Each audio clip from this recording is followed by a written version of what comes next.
Welcome back, sailors, to the Lucky Die in Kino. Previously, Greff becomes a dog, Ivoris shows off his knot skills, Suvi reaches a new level in her musical meditation, and Vox negotiates for a ship. After leaving Baskin's boat, the team take refuge in the Temple of Lathander, where Suvi hears new instruments in her song. After Baskin and Vox buy a new boat, the team heads south towards the mouth of Clarity, and on board, Greff makes a confession to the goddess of paperwork and bargains to make himself a new fate. How much under-table work does Sarsens do? What will happen to the temples of the fallen gods? And what is Clemdell moving up in Greff's fate? I guess we're about to find out. Welcome back to the Lucky Die in Kino.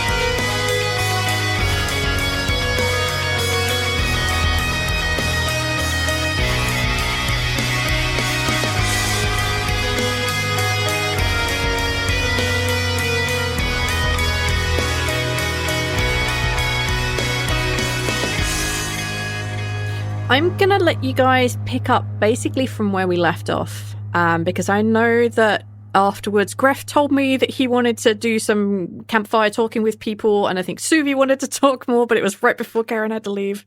So I'm going to let you guys pick up like roughly from straight after that. Baskin is still navigating the boat. It is pretty dark. It's like middle of the night kind of a thing. There has been a huge explosion of energy thanks to Greff and Clemdell's agreement. Go ahead. I think Greff just has a kind of a stern look as he kind of disengages from the conversation and just kind of like, I'm just going to go for a little bit of fresh air. It's a bit stuffy down here. Some of you might want to clean your sheets. And then he gets out. Bearing in mind this is the first night and nobody has slept at all here. The boat is, I'm going to remind you all, quite small. It's not like the boat that you're used to having just travelled on with Baskin. This is a significantly smaller boat. Like maybe 3 of you, maybe all 5 of you could lie down. Oh, I forgot Suvi is super small. I mean, it's not a massively big boat. Like a few of you would be able to lay end to end, but not all of you could lay across it, that sort of thing. It's quite a small boat. So you're going to get air, you're going to go get some peace and quiet away from the others, may not be as far away from the others as you think. Is there any crew apart from Baskin? I mean, I'm assuming... You and Baskin are the crew. Okay, so I'm assuming we are working or sleeping in shifts or something? You can sleep in shifts. There's not really a whole lot required. Just keep the boat going forward and someone to trim the sails. That's kind of the massive extent of the things that would need to be done here. Except when it's really, really terribly windy, you need more than one person to like keep an eye on the sail and like strap things down, that kind of stuff. Wrestle with the wheel on the boat. Druid magic. Yeah, so I'm imagining that our like bunk area, sleeping area, is just a little like stairs down under the bridge or away from the bridge. It's like a little cubby hole area, and Greff is just getting out of that. And just going up. Like there's like a little like midsection where like maybe most of you could sleep down at the same time, but it's very unlikely. And there's like a little section behind you where you would have like your food and a really crappy galley, and then at the front a teeny tiny little bit of storage. Yeah, so Greff's just going up on deck and he's just gonna get some fresh air. Consider the consequences of his actions, as they say. That seems fair. Okay, so Suvi has a little cupboard space that she's sleeping in. So she's probably just sort of stowed her stuff in there. But I'm still sort of wondering, okay, Suvi's going to go follow Greff and then go just ask Baskin.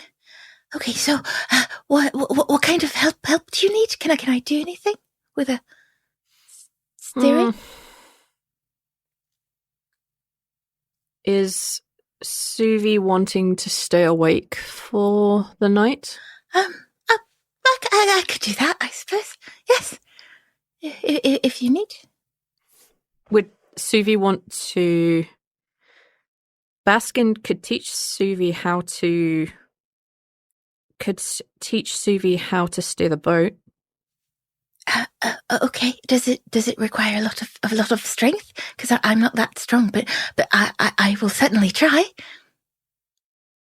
On evenings like this, when there's not a lot of weather, when the ocean is quite calm, you just need to point in the right direction. Follow the stars.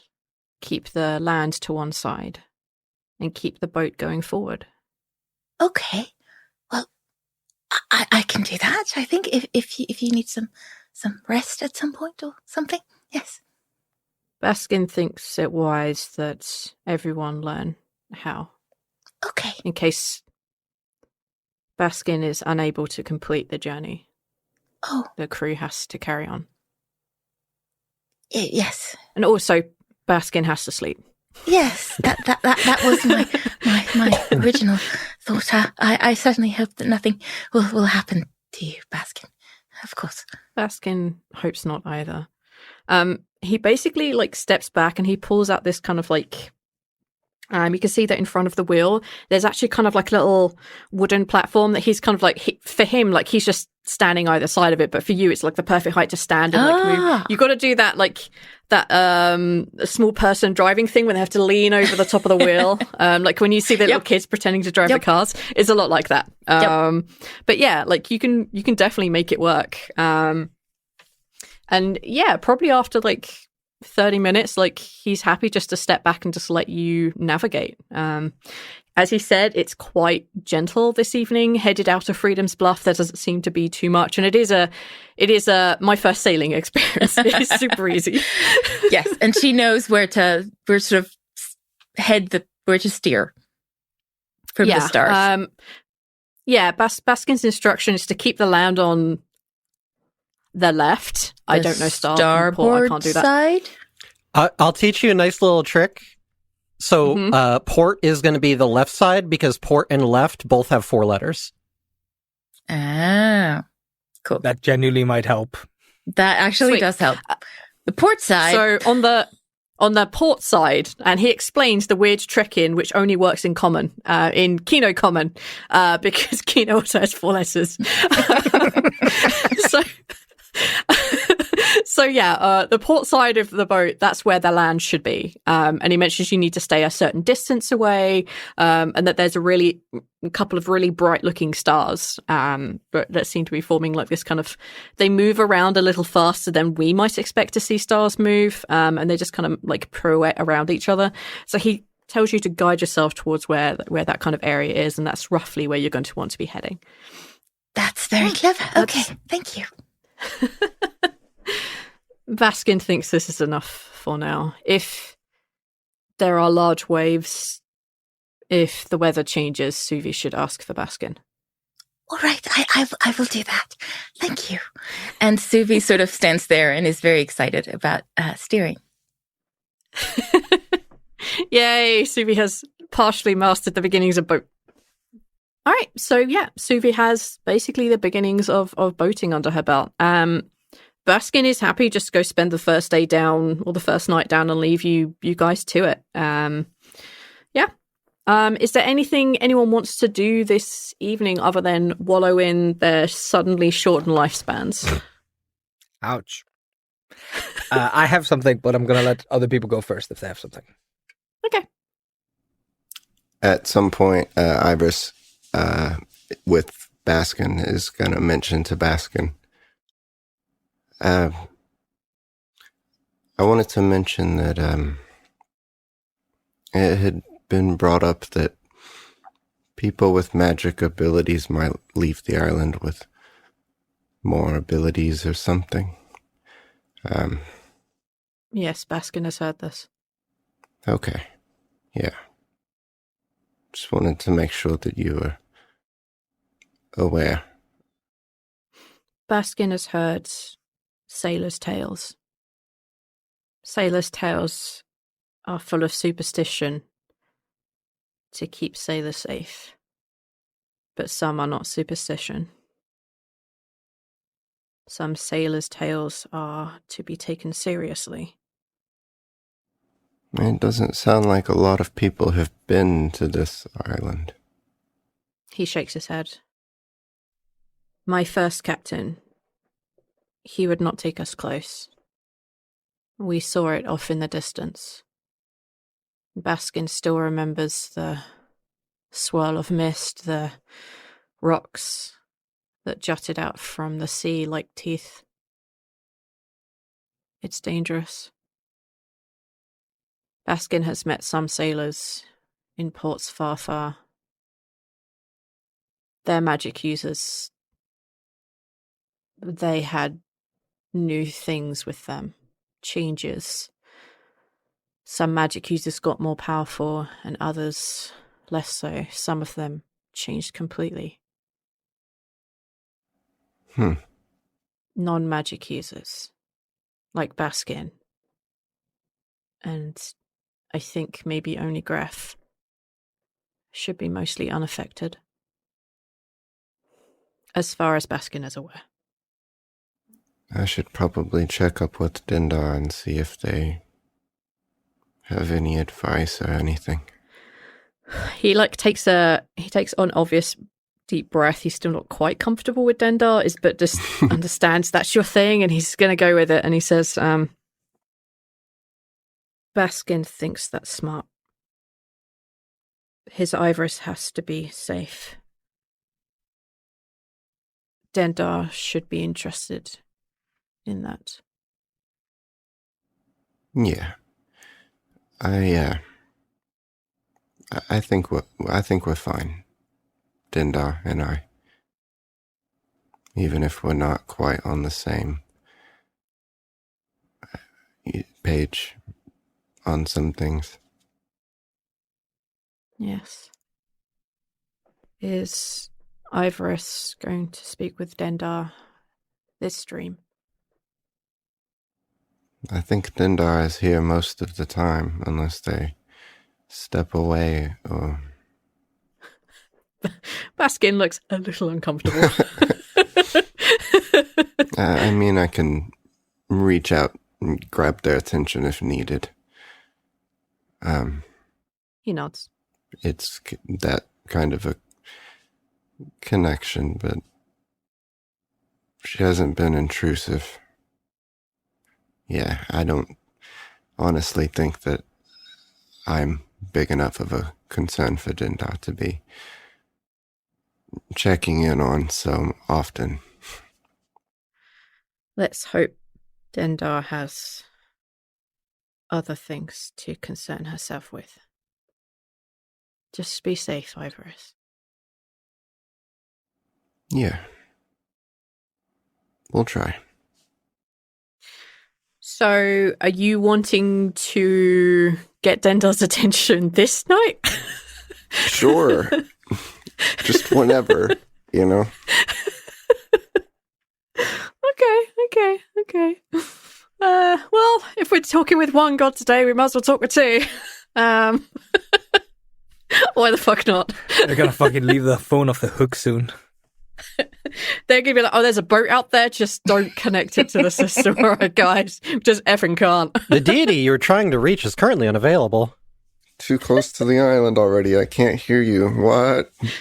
Sorry, going through a reception tunnel.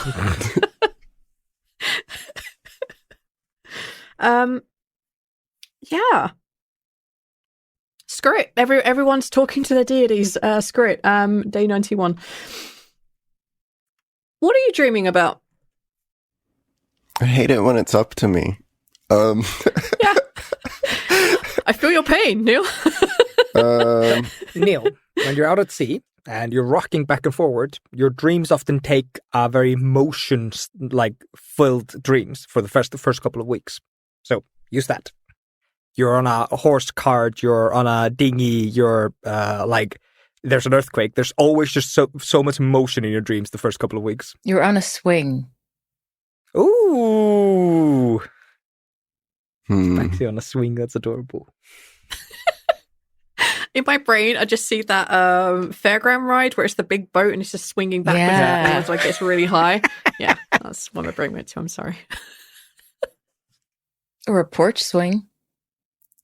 How about in the capital when we were running wildly through the capital and it was chaotic? Yeah. Running, like you feel like the explosions that went off, you felt them rocking, and that's kind of what it feels like consistently. Like there are explosions of the houses going off all around you. Your buddies, Greff and Vox are next to you, Vox as they currently are, and Suvi's running around madly just ahead of you. Baskin is right beside you. Yeah, there's people running around you as like you're running through the capital itself. That's where you start. You start rushing through the capital itself, and one by one your friends just kind of like scoot off down different alleys, or they just disappear completely because it's a dream, until you're running alone. In the capital, there is nothing and nobody there, but you can see and feel the houses exploding all around you. As you pass them, it feels like you're the one that's causing this, but it's always behind you because A, it was behind you, and B, cool players do not look at explosions, so that's why that's happening like that.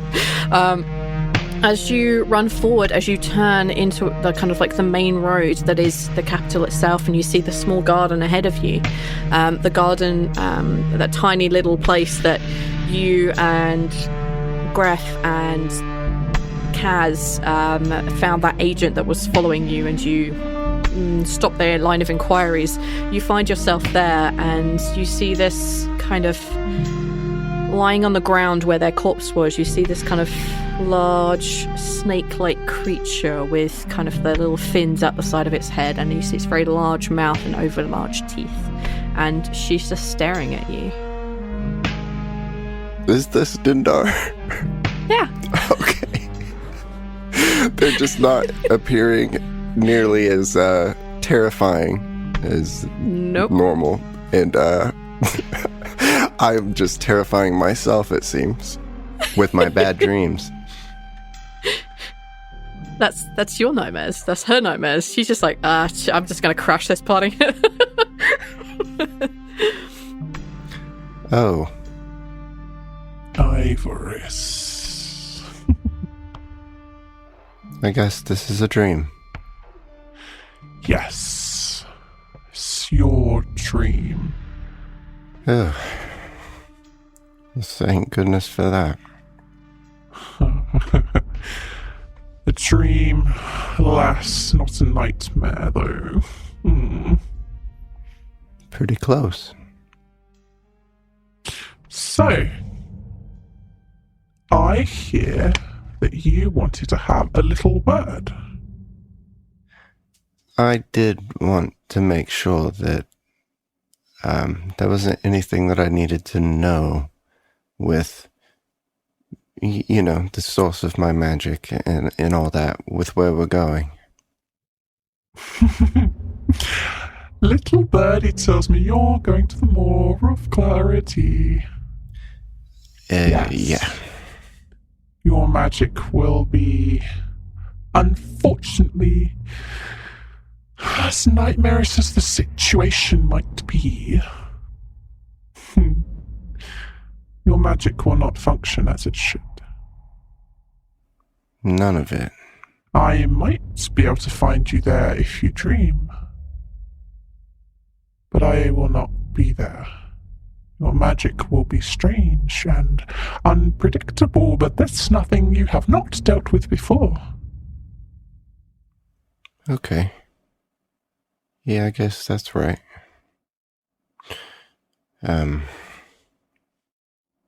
Do you have any information that I might need otherwise, not involving the magic in the island? Anything on the cleric that was chasing us, or Kells? Kels's dreams are far beyond my scope. But the cleric... Oh, the cleric dreams such beautiful nightmarish visions, inspires so much darkness. He will be there. His visions, his dreams, his nightmare tells of sacrifice and burning, all in the name of the blissful eclipse. He's gonna be at the island. Be it this one, or the next, he dreams, he longs to be there. This is what his nightmares tell me. Of course, this might be longings of a madman, and have no basis in reality. Well, we know he's capable of casting such things, so Yes. It's not far from good logic to suspect. Did the other dragon, the one that we met, did they make it out? They are headed north. Their dreams show nothing but stars that guide them home, show mountains of nothing but the north, the cold embrace. They are headed north, far, far away, to recover something. They both survived. Yes, they did. One only just. Right. Well, good. Good. At least there's that. I think this is all I can help you with. I can't think of anything else at the moment, so thank you for your help. You're welcome. Just know this. If you sleep at the Moor of Clarity, there's a chance I'll be able to find you. There is a chance I'll be able to deal with your spirit if there are problems. That's the best aid that I can offer my brethren. Thank you again. I imagine I will at some point be sleeping. Especially if we're going to be fighting. You should rest. Rest in peaceful dreams. Yours apparently is filled with explosions. A little bit excited and anxious, perhaps. Perhaps that's what it is. Yeah, I should be able to calm this down, though, pretty easily. Now that I'm aware. Sleep well, Ivoris. And with that, she kind of just shrivels down until all that remains is the remains of the person that the three of you killed here in the capital, and everything continues as it did as Greff runs around with two swords in hand, like above, like rushing past you, screaming about something that needs to be attacked ahead of you. Vox is like nervously like walking behind, like, oh no. And your dream continues as is. You wake up with only really the memory of interacting with Dendard. Everything else is just that nice happy blur of a dream. Cool. Woo! Whoop, whoop, I'm not just anxiety, you know. I have other identifying features. Back then, you were just anxiety ridden, especially as the first thing he met about you. Yeah, okay. Talking of the first night of shenanigans, because apparently this is where shenanigans are happening. Some big ones are happening on day one. Suvi or Vox, is there anything either of you'd like to do first night? Not in particular for me.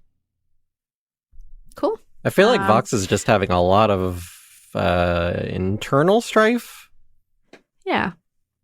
Mostly about the whole, whether or not they're actually willing to let the whole deity inhabiting thing happen. Yeah. that is definitely not something that's a easy consideration. Especially as at the moment it sounds like an either-or case. Yeah, that's not an easy situation, I think, for him to be in. No, I think for the most part, if anybody tries to talk to Vox, at least in the beginning, there's probably a lot of withdrawn, just like that long distance stare. One might call it dissociation. So we're kind of saying, like, for the first couple of days, most people are staring out sadly into the ocean. I mean, during the day, I'll go swimming. Yes, you can be in Baby Octopus with me. But Oh, God. I mean, yes. No, I was going to say, if Suvi is steering it up all night, I and she are kind of hoping that someone is there. Or is that in sort of all night alone type of thing? What's the deal on this boat? We have no you'd crew. Normally have like, you'd normally have like two of you need to be awake at any time, sort of thing. Because if there's a problem and it's just quickly solved with put the sail in a certain place, you need someone awake to do that, and to also make sure you don't fall asleep and see things that you don't. That's absolutely, you would have someone awake.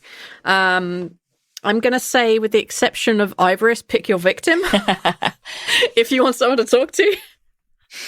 Okay, where I was heading was that if someone is there with Suvi as she's sort of steering in this quiet night into the stars, she's going to start a conversation. So, yeah. I think I can help with that. Yeah. Because I think Greff's gonna approach you soon-ish after Baskin leaves. Cool. All right, cool. And I'll sit back, Karin. I'm more than happy for Vox to join in on that if he wants. It depends how loud you are. Yeah, you can definitely hear us if I'm understanding the size of the boat. Like, there may be, like, when the waves crush a little bit or the boat creaks, you might not pick up everything, but, like, most of it should be intelligible. Yeah, like, on a still day, everybody is hearing basically everything unless it's an absolute whisper or you're using message. On a day when there is, like, some storm, you'll always be able to feel people talking. You'll feel that rumble still somewhere around in the thing. But otherwise, like, assume nothing is massively private. You just have to pretend not to hear private conversations. That's, by the way, the joke I thought of when Ivoris Baskin approached Ivoris earlier. I thought Ivoris was going to be like, "So, are these curtains soundproof?" No. They have curtains? Sorry. You have the little dry curtains, just to give yourself, like, the illusion of privacy. No wonder Suvi escapes into her cupboard. Anywho. Yeah, so after you have a cupboard? A whole room to yourself? Share, Suvi. There's 6 people on this boat, dude. 5 people on this boat, dude. And the cupboard is all mine. Yeah, after about a half an hour maybe, I think Greff, like, he gets more animated and he eventually kind of walks over to the bridge, which is what I think the captain's area thingy is called. And I'm imagining it's built over. Let's say the tiniest bit. All right. Yeah, so I think, like, Greff just kind of, like, stands in the doorway, puts his hands, like, up on the door thing and just kind of blocks the entire door, and he just stands there for probably a good couple of seconds before he even speaks. It's like an awkward pause. And you like singing? I do. Are you okay, Greff? What's that thing? Yeah. Why wouldn't I be? Well, you just got some stuff happening, right? It's fine. It's fine. You're always singing. What is that thing you're always humming? I've been hearing you. You're singing a lot. What's that about? It's probably different things, but there's this song that I heard when I got this mission, and it's on my mind a lot. I don't know. Is it Is it a happy song? Is it a party song? No, it's not a party song, but it's joy and sorrow together, and it's strength and community, and it's a very, very large responsibility that, well, I can't say I'm not afraid, but it's also joy and the hope of joy, if you know what I mean. I think I follow. The hope of joy. Yes. It's you're hoping that tonight is going to be a good night, basically. You can never know for sure. You can never know for sure. No. You go out drinking with your buddies, and one of them's like, he turns a little bit sour every time he has a glass, but usually it's a fun night, but sometimes you don't know. So all you can do is hope. Yes. And all you can do is try to do something about things that are not going well with the world, I suppose. Isn't that what we're doing? I think Greff moves from the doorway inside the cabin and just kind of slouches down to be more like head height. Mm. Yeah, I don't think I would still be here if I didn't believe we were trying to make things right. So yeah. Yes. Let's put it like this, Suvi, and he kind of pushes you. If we're not doing the right thing, I'm gonna look like a fool when I get home. A fool in front of who, Greff? Who is home? Oh, I've my entire family, my ma and my sisters, and then I guess I'm probably gonna have to face Azed. He's a little goblin guy I used to know. We ran a couple of scams. We did a couple of dumb things. He tried to betray me. I tried to betray him. You know how it is. Well, I can't say that I do, but all right. But how your about you? friends. Do you have somebody waiting for you at home? My clan, my friends, my everyone, but not. Oh, are you from a little village? Yes. I'm from a farm, so I didn't have that many friends that weren't just my family. What's it? Sorry, this is a dumb question. What's it like growing up, not knowing everybody, or did you know everybody? Oh, it's very small. I knew everybody, of course, but it's in the forest, and there are trees and greens and small animals, and it's beautiful. What is your farm like? Are you going back to your farm? If we make it, yeah. Yes. It's not an impressive farm. It's kind of overshadowed by the mountain, which gives it a lot of what it means it rains a lot when it's wind from the south. But it's a nice place. Farm wasn't that big. We had 4 cows, 4 goats, 1 cow. Wasn't impressive. So 3 cows then. That's nice. I wouldn't call Mama Greff a cow. That's not very polite. Wow. So. Oh damn. So wait. Fill me in. Let's not. Fill me in. What's the deal with the song? You're coming along. You're here for a purpose. I'm here to protect my friends and to deal with the blissful eclipse in there.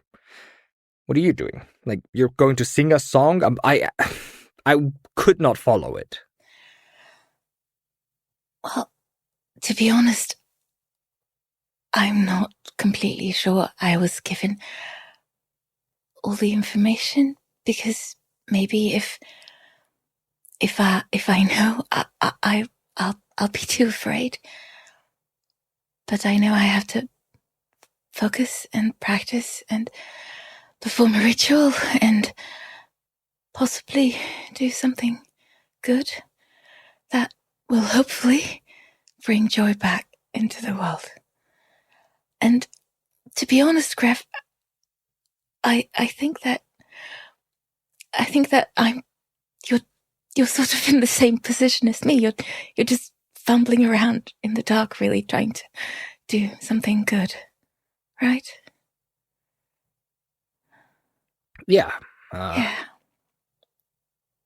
You kind of got ripped out of your life to do bigger things, didn't you? I did, but then, I mean, my life before this huge adventure was very, very quiet and very, very much the same. All of it was the same, and now it's just so different and so fast, and I don't know if it won't be the same if I go back. So I think in a way it's I can't go back, or it'll be different if I can go back. I think Greff is kind of like just staring at the sky out the window, out of the doorway now. Yeah. I don't think it's ever going to be the same. No. But I think that's a good thing.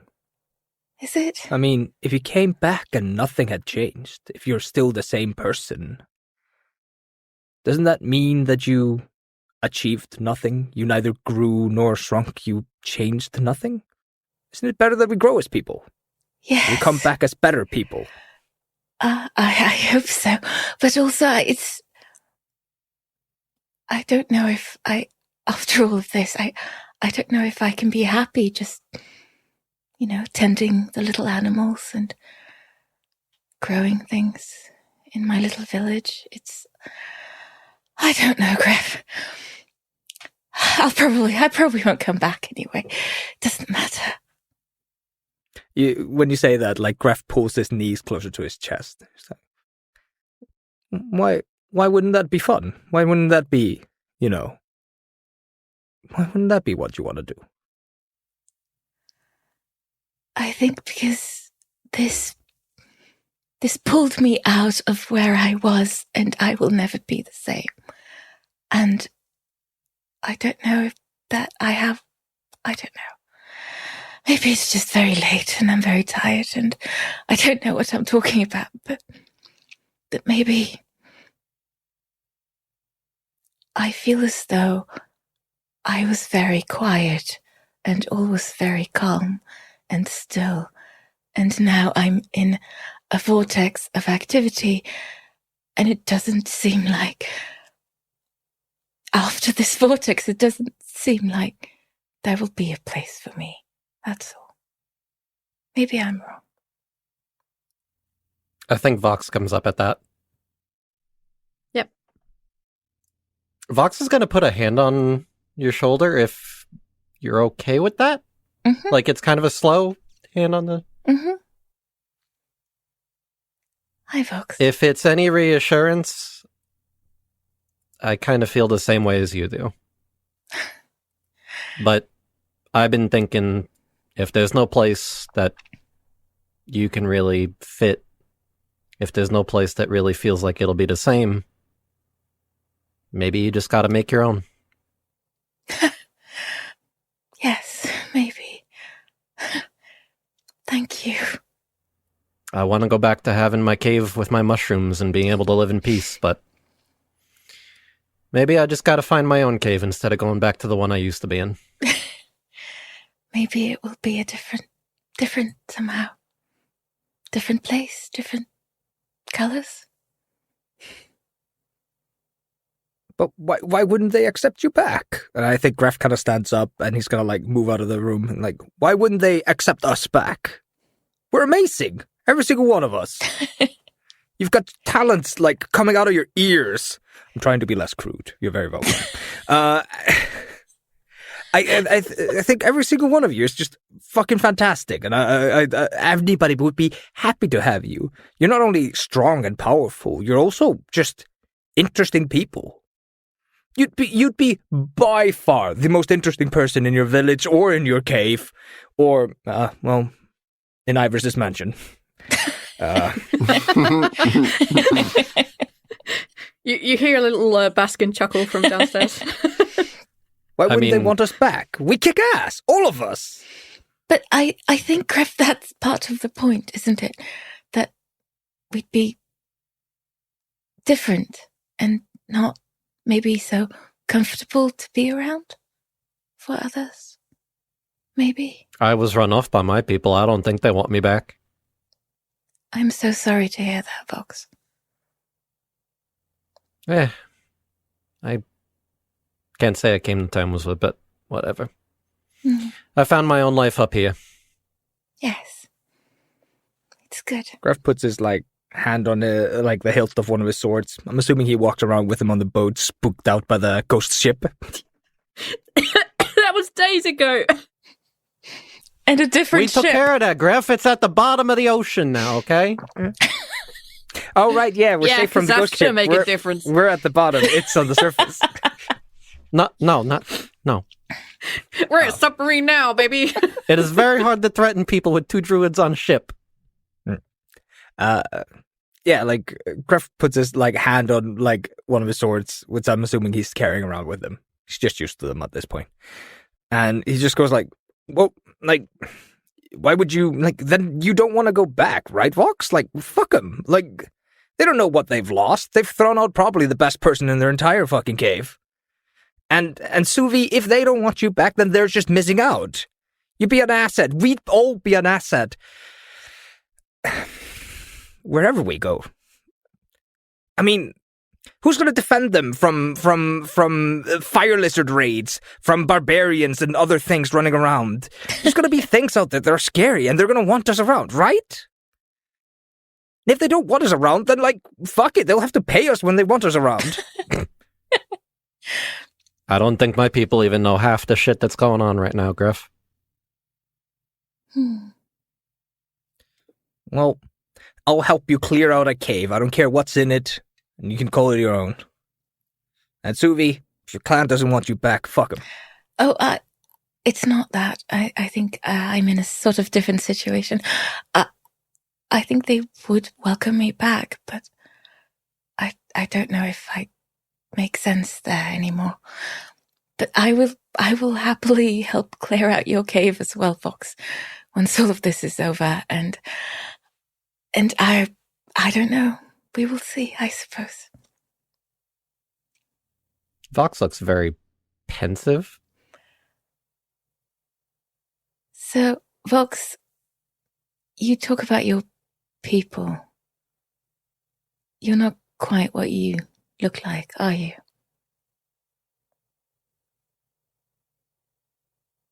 You don't have to answer that. Of course, I'm sorry. I'm praying. You gonna be upset if I tell you no? No. If I show you, there's nowhere you can run. We're in the middle of the ocean.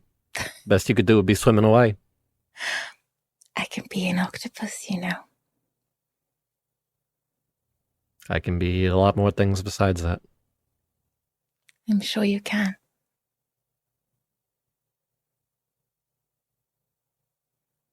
But it's all right. Yeah, I think... Yeah, Vox will take a step away from you, and it's kind of disturbing the first time around. I apologize. I don't really have control over this part. Okay. There is an audible sound of ripping flesh and skin and cracking of bones as the appearance of Vox changes from being a lizard folk to what essentially looks like a very... what's the word? Very basic, unidentifiable gray person with no discernible features. I think the word is androgynous. Now, that just means no discernible gender. Well, that too. But yeah. That is part of it. So, V, would Suvi have any idea what this is? You could roll a really difficult history check. Okay.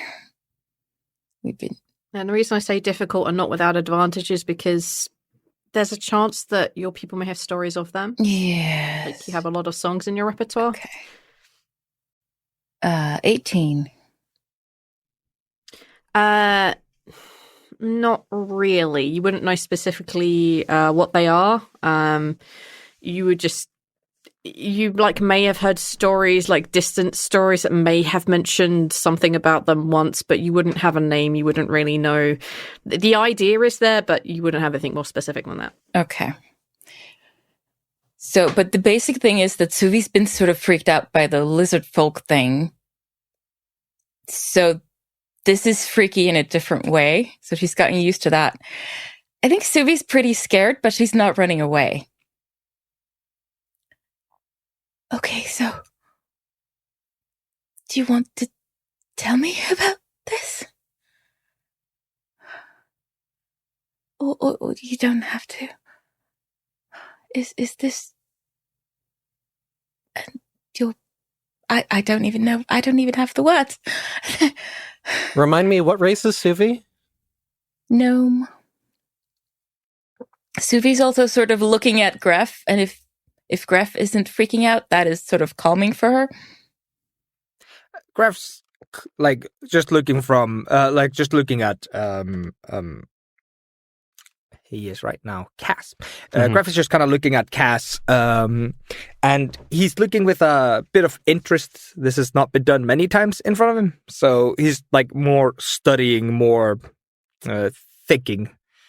But definitely when the cracking sounds come in, like there is a look of like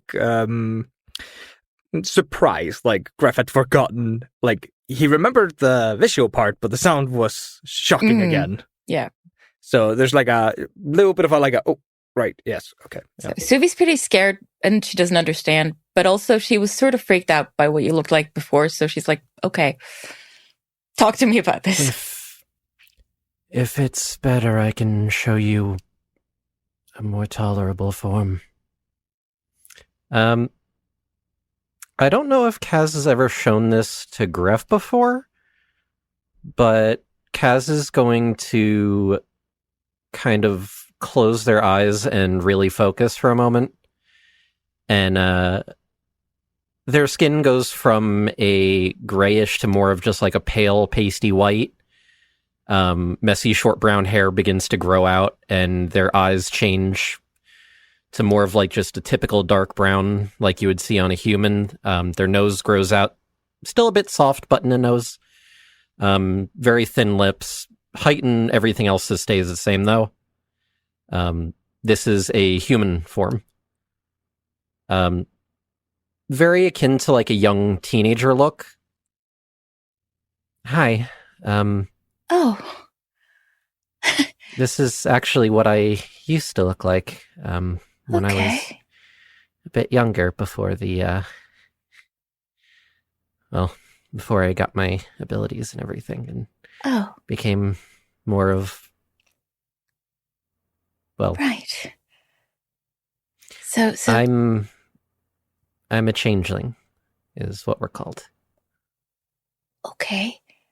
So that means you can change much more than just into animals, right?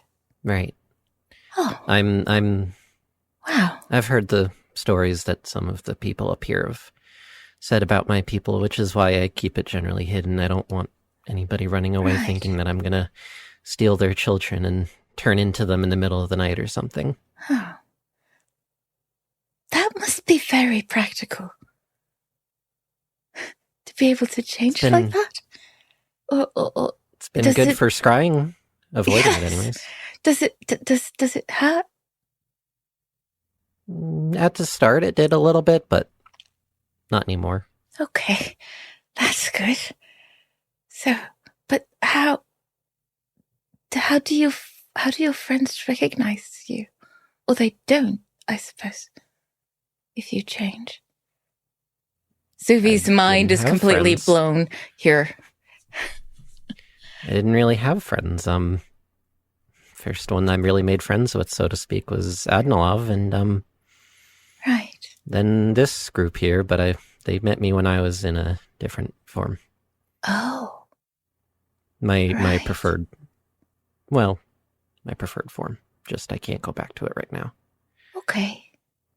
I liked being Morrow, but I can't. Not now. Does it have to do with the being known in places thing?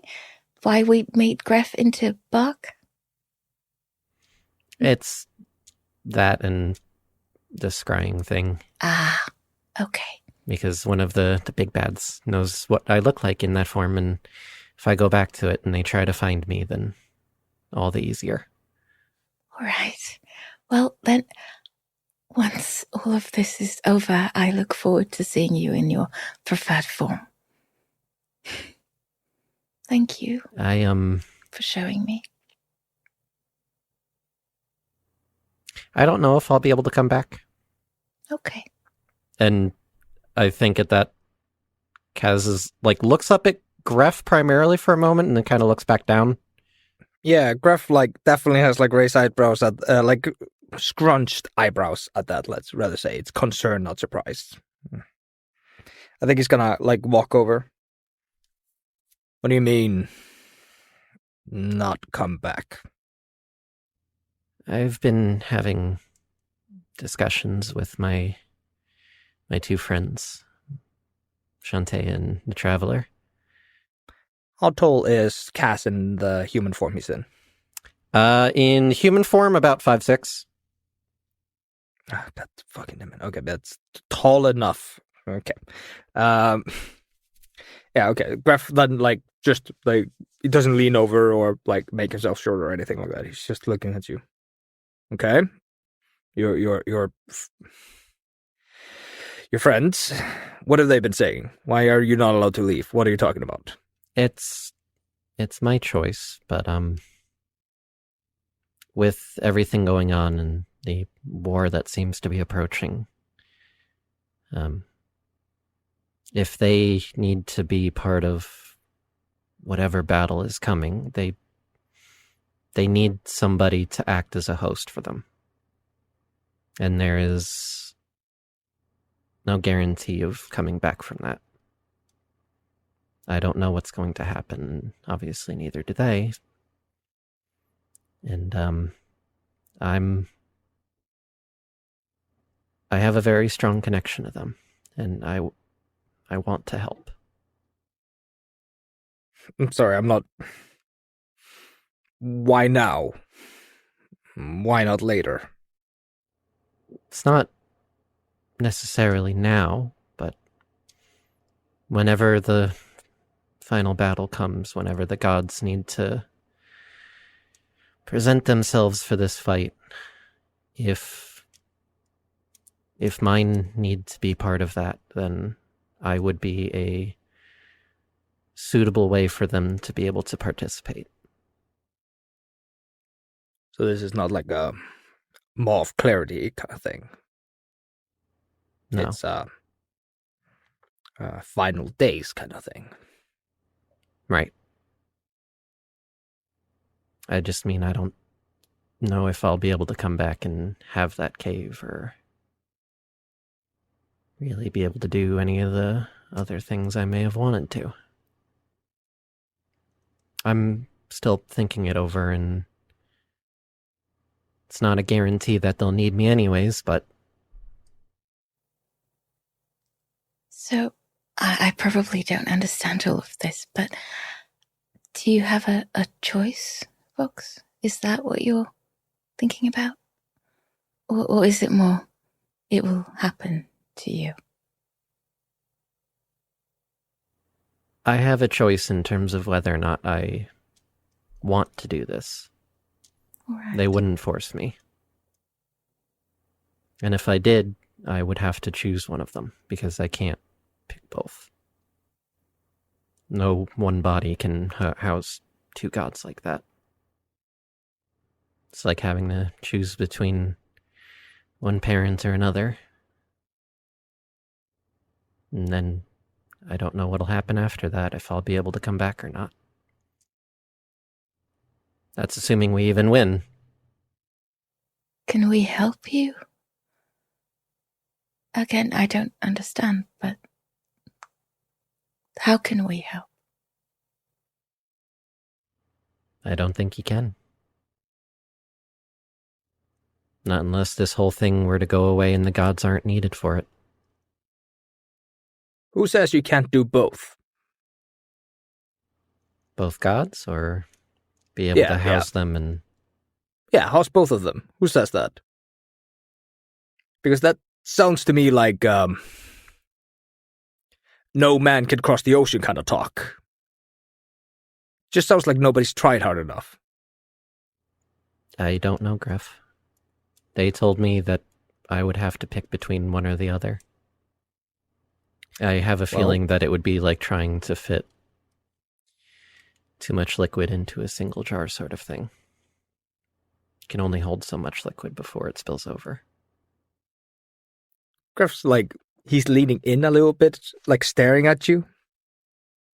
I don't think you're such a small vessel. Greff, are you hitting on me? No, I'm saying there's more to you than the gods may necessarily see. I think he's trying to say that if they cut you in half, like above the heart and below the brain, and they take, and both of those halves are still alive, then they can have a god. Are you saying that Kaz is a starfish? I'm saying no such thing. What I'm hearing is that Ivoris is going to become a necromancer next. Uh-oh. Oh, goddammit. It's not King Midas. I can't remember what the name of the fucking thing is. There's a fable about a king who threatens to cut a baby in half because there are two mothers screaming which one is the actual mother. No, two parents screaming who's the actual parent. Like a father and a mother. And the king says, I'll cut the baby in half and you can both keep your half. And the mother, of course, says, no, the husband will take the child. And then he's like, well, you're the true parent, aren't you? Not. Old fable. Dumb stuff. I think it's something biblical, actually. Yes. Oh. Anywho. Greff just leans in and just says, like, I think the god might be underestimating you. Or not underestimating you. They often underestimate mortals. There's a lot more to us than they sometimes expect. I mean, why else would they be making deals with us? Why would they be asking for our help? We're very useful. And we're very... We do things most don't expect. You need to talk to somebody who knows more about this whole God taking bodies thing. Somebody who studies it or at least understands it. Because I don't think it's fair you have to choose. I don't think so either. And I think if you do have to choose between them, gods, whoever they are, then why should they make you choose? Couldn't they choose? Why make it harder on you? I never really thought about it. Cass, why do you have two voices in your head? Why is there two of them? Did you do something? Because if this is your fault, it's on you. I'll give you that. It's... How do I explain this? My people used to be humans. They fled underground, and they wouldn't have survived, but the Traveler gave them a special gift to be able to become other races and change their appearance and generally just better survive.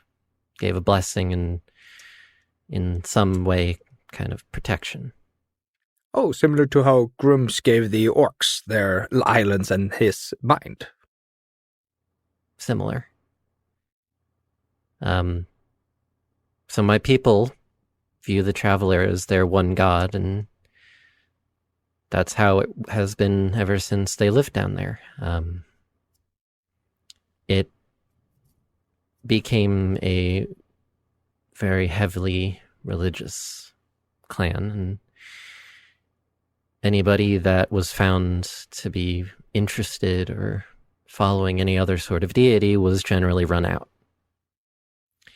And those who were viewed as favored by the traveler could often hear his voice in their heads when they came of age and received their blessing, the ability to change their appearance. My coming of age was a bit different. I gained the trickster's blessing and could hear his voice, but I also received a blessing from Shantae and could hear hers.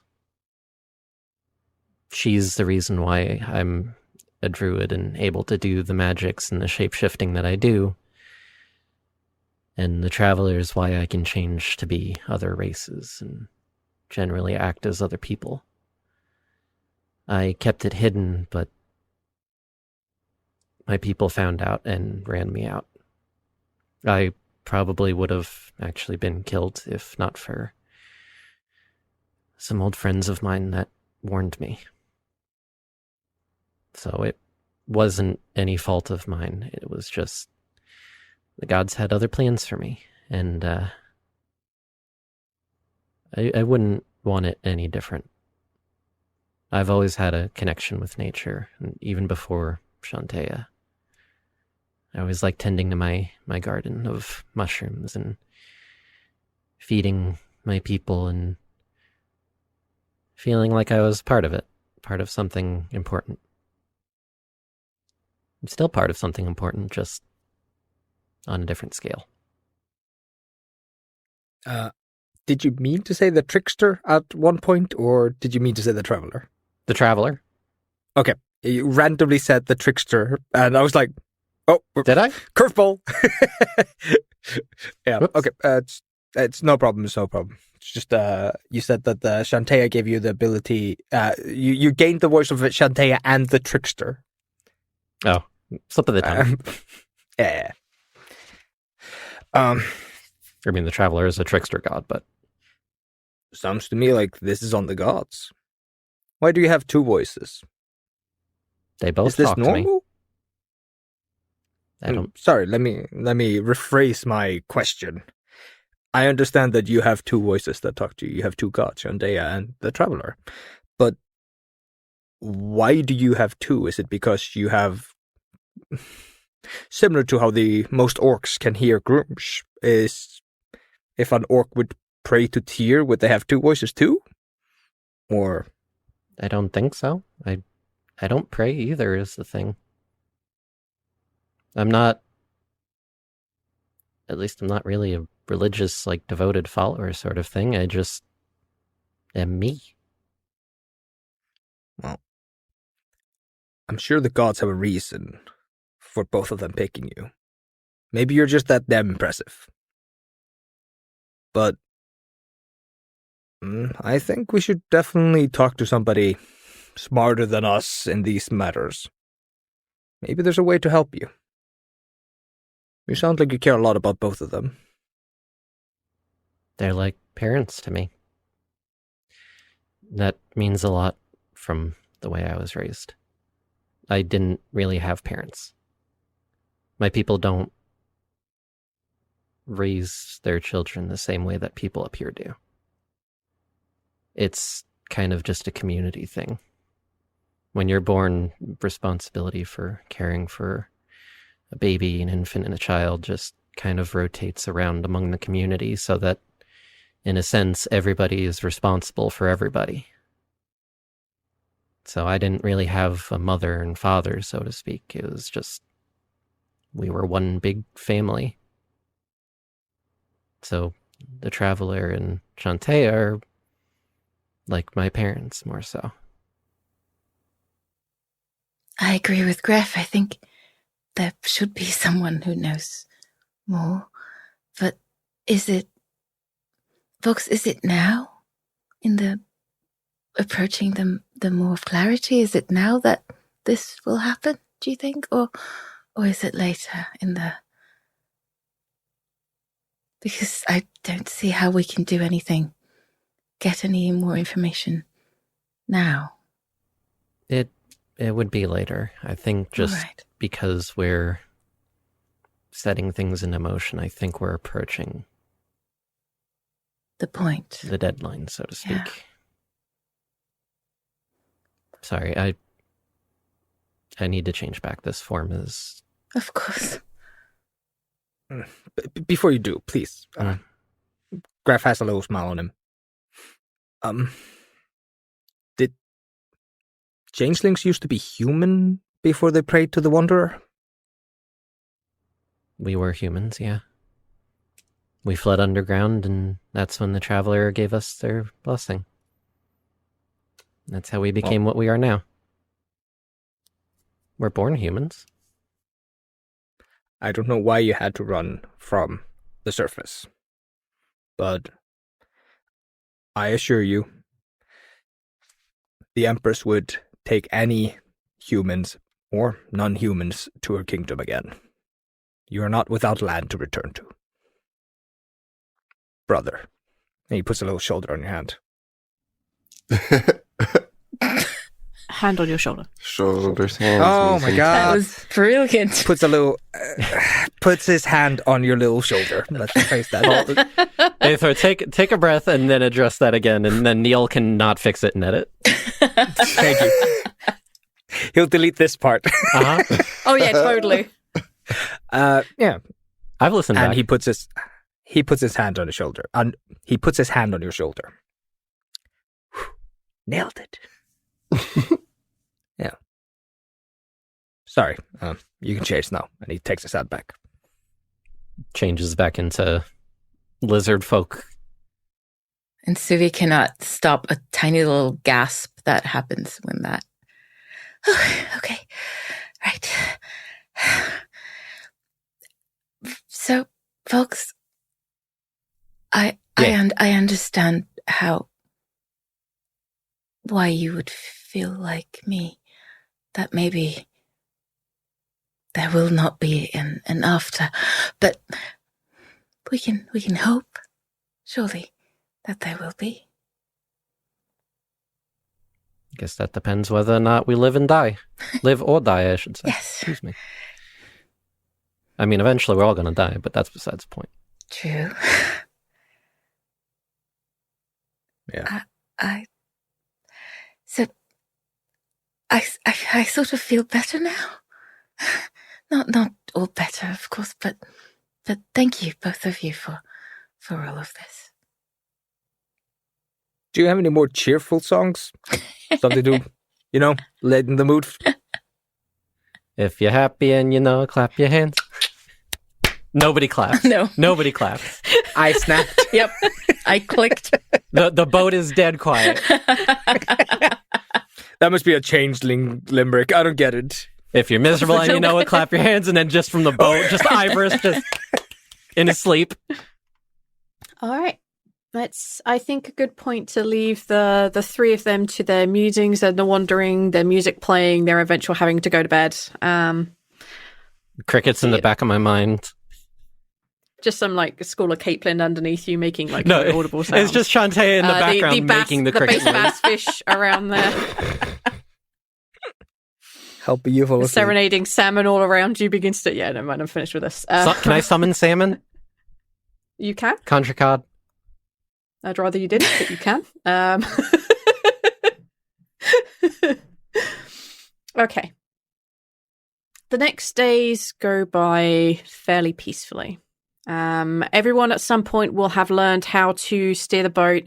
The times when it gets particularly rough, it doesn't matter, day or night, Baskin will basically just get up and take over. And then some near misses, like you versus rocks, you versus big waves, that kind of stuff. Some of it gets pretty bad. You wonderful, lovely druid folks, despite your ultimate powers over the storms and nature itself, there are some storms that are just physically too big for you to wash away. But Baskin does what he can to get you through it. Ivoris. Roll 2d4 for me. Before you set your next plan in motion, Instead of a dirty limerick, Greff is going to send a different message to his sister. Okay. Basically explaining in as few words as he can, like, how do you do an avatar with 2 gods? 1 person. This is the only person I can contact while we're on the boat. I love it. Oh. 2 gods, 1 vessel. No, V, no. Stop it. No. It's just the way he phrased it. I have no idea what you guys are talking about. I am pure of mind, heart, and soul. Yeah, sure. Pull the other one. You decrepit beings of the internet, don't take your taint to me.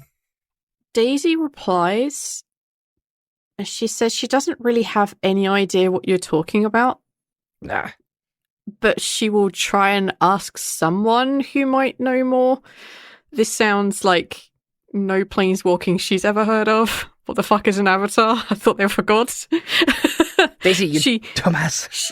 She doesn't seem to know what the fuck you're talking about. What do you mean 2 gods, 1 person? Like, this makes no sense. She's like, I have no idea what you're chatting about, but I'll try and ask. I think that probably happens later that same night or early next morning. Of course. But yeah, Greff, this is like literally the only person Greff can contact. So that's why he's throwing it out there. If Daisy just sends back new sending stone who dis, then like we'll just deal with that. No. I'm assuming that you 2 have been sending messages back and forth, checking in on each other, and you just being the crude older brother. All right. Ivoris, what did you roll on your 2d4s? A 4 and a 2. Oh no, Ralph's having an acid attack. Stop it. That's only on a nat 1. Sorry. After the storm dies down, you're probably about the 5th day in, all of you notice that Baskin suddenly becomes like very quiet, rather than just being politely explaining or anything or pointing or anything. He just seems to get suddenly really quiet and doesn't really say anything much at all. When he does, it's that monosyllabic responses. He's not talking much. He's not saying much. For those of you, basically all of you, because you're in such tight conditions, you notice that like his fur doesn't seem to be as glossy or shiny as it used to be. For Ivoris, you notice that his eyes are kind of a little bit, not exactly misted over, but like he's not focusing properly. You notice this like, probably day 5, which is like a day or 2 after the storm. Yeah, Ivoris will go over to Baskin. Is everything okay? He kind of like, you see him like bite his lower lip and he just like nods and gives you that really obviously fake smile of everything is okay. How far are we? Maybe 5 days. Are you're worried this far out? Or is it something else? Worried, yes. Baskin is just tired. And you notice that his eyes are kind of really not focused on anything. And this close to him, you actually notice that he's kind of shaking a little bit. Have you been getting sleep? Some. Why don't you go rest? We'll watch it for now. Can you roll a persuasion roll for me, please? 14. 15. Baskin kind of begrudgingly nods and smiles, and he steps away from the wheel and he says, "Would Ivoris steer?" Of course. Or Baskin, if... And he actually begins to start talking. Do you speak Tabaxi? That's a great question.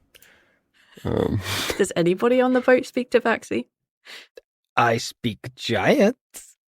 You're useless to me, Greff. Is Tabaxi Tabaxi's a its really own tall language? Yep. I don't think that I do. Tabaxi don't have their own language. We've mentioned that Baskin has a language unique of his own. It explains his speaking style. We mentioned that where he comes from, they have their own language. Then in that case, there's no fucking way I would have that. Fantastic. That was not an option. Exactly. We didn't get to choose that. Baskin is not a language option. Make it up.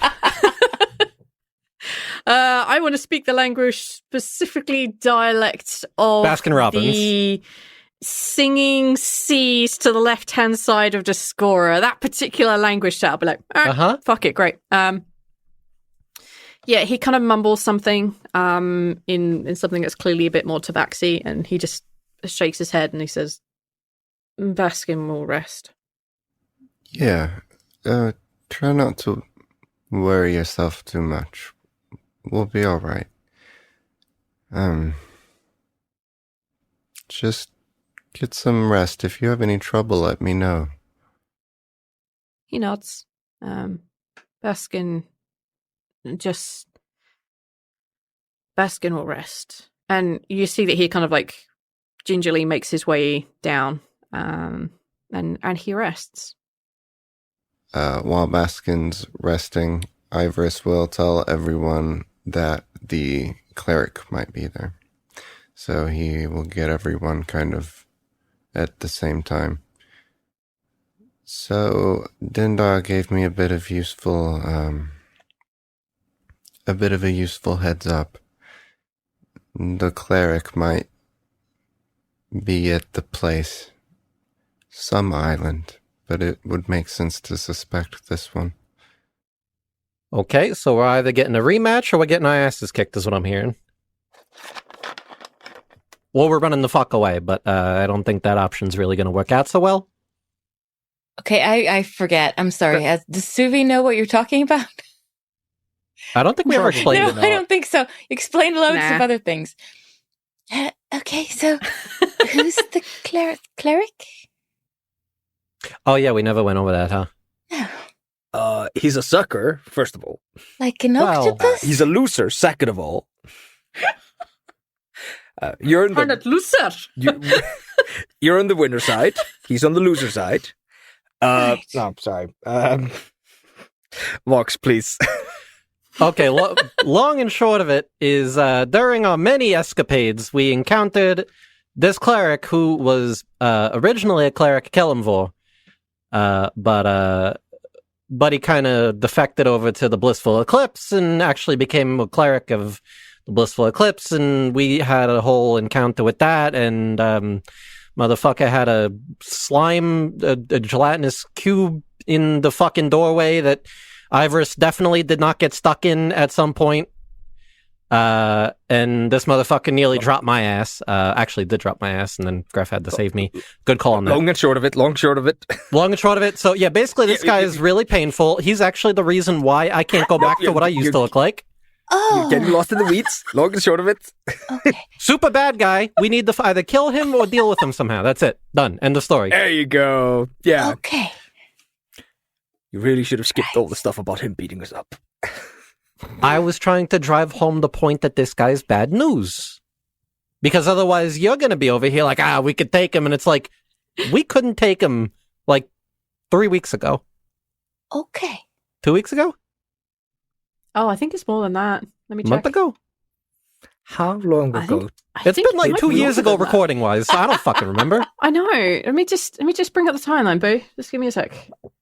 How long ago did the Kino How long ago did y'all blow shit up? Good times.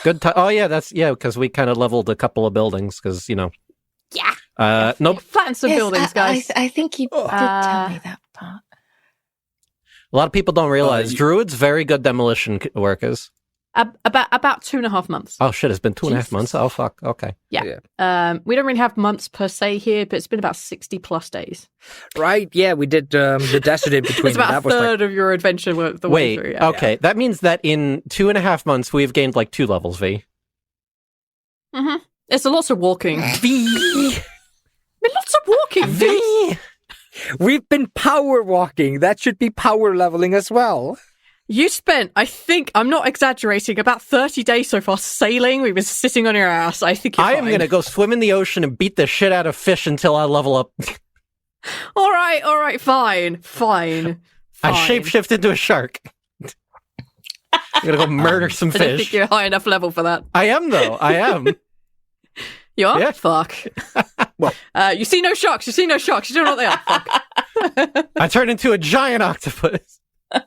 Actually, no, I don't think I can do that. We will deal with a level up soon. Yeah. Next time on Dragon Ball Z. Sorry. So yes, as Vox so intricately detailed, Thank you. The cleric is a very powerful man, and we've had a run in him before, and we may have. I don't know how to phrase it. It was a very dirty He boldly fight. ran away. It was a very dirty fight, and we came out on top. And I think he's looking for a rematch, and I think he'll be. It's going to be personal for him. So I have a feeling he's probably going to try to do the shit that he tried to do the last time we were there. So, Suvi, you know how, like, with some of the more religious folk, how they can, like, pray to their god, and, like, once in a blue fucking moon, the god can actually break through the barrier and actually do shit? Yes. So he tried to do that to us. I think it failed. Right. So, he could potentially do that. Right. I mean, unless the Blissful Eclipse did something that didn't directly strike us down where we stood, which obviously we're still here, so I don't fucking know. Okay. But I'm going to assume that it failed, because otherwise I don't know what the fuck the Blissful Eclipse did that was so helpful for them, but, and there's just, like, Vox, like, does, like, a shrug of the shoulders, like, Yeah. So we're probably going to have to deal with him. Sounds like it, if Ivoris is correct. Greff, did you just blow me off? Excuse me. Did you just... What? Are you just, anyway, moving along me? Did you just, okay, I see how, all right, Greff, okay, after we had that real nice night. I feel like we've hammered it home. He's a bad dude. You know what? I'm going to go take a piss. You can keep describing how bad of a dude he is. I'll be right back. No, Greff, I think you're taking the piss is what's happening right now. Greff goes to the side of the boat, like, you know. Just starts peeing off the side. Why would you say that in character? Fucking asshole. Dick. Well, I mean, to be fair, in D&D, nobody ever talks about the fact that at some point you got to go to the bathroom. Like, All right. In canon, this is what he is doing. Great. Wonderful. he's forgoing the bucket and just going the all natural route. Gross. So gross. So anyways, while he's doing that, any other questions, Suvi? Real bad dude? Ivoris, you were saying he's here? No, he's on the island, right? How do you know? Oh, yeah, sorry, Ivoris, you were the one talking about it. My bad. Sorry. Dendard mentioned that it was seen in his dreams. Something that looked maybe similar to what we might see. An island and magic. Oh. Ritual.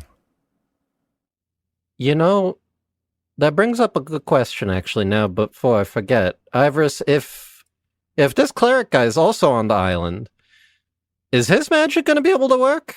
Or is it going to be all kind of fucking wonky like we've been told that it's going to be for us? It depends on whether his thing plays by the same rules as ours. I'm not too sure. Yeah, that's going to be a little weird, huh? Right. Uh-huh. Oh, welcome back. When I intend to blow you off, you'll know it. No, canonically, because you said it in character, he went to take a piss at the side of the boat. So that happened, all right? You've come in and exactly no idea, same as Greff. Yeah, and when Greff comes back, he's like, yeah, when I intend to blow you off, you'll know what I mean. So can we prepare for this cleric person in some way? I don't know. It's not easy to really call in a favor. Right. I think this time we are gonna do a lot better because A, he's not in his home turf. He had his own little dungeon that we went into, and he had an item we needed. This time, however, I think he's trying to stop us from getting through a place. So we're on a kind of a more aggressive side. He's on a defensive side. Hopefully he doesn't know we're coming. Point 2, he might not even know we're there. Yeah. That might be a like a moment for him. Looks over the cliffside and sees us running up to him, and he's like, oh no, I'm under attack by those fuckers. Why is it that every time? The other dragon survived, by the way. They both did, barely. Okay. Is that a good thing or a bad thing? For now, good, but perhaps both. Yeah, they're against I don't know the other one, Kels. but, Yeah. The one we talked to seemed alright, as far as this goes. If we could get him to the island here, that would be quite a surprise for the cleric, but I think he's north. Not a lot we can worry about. Nothing to worry about at all.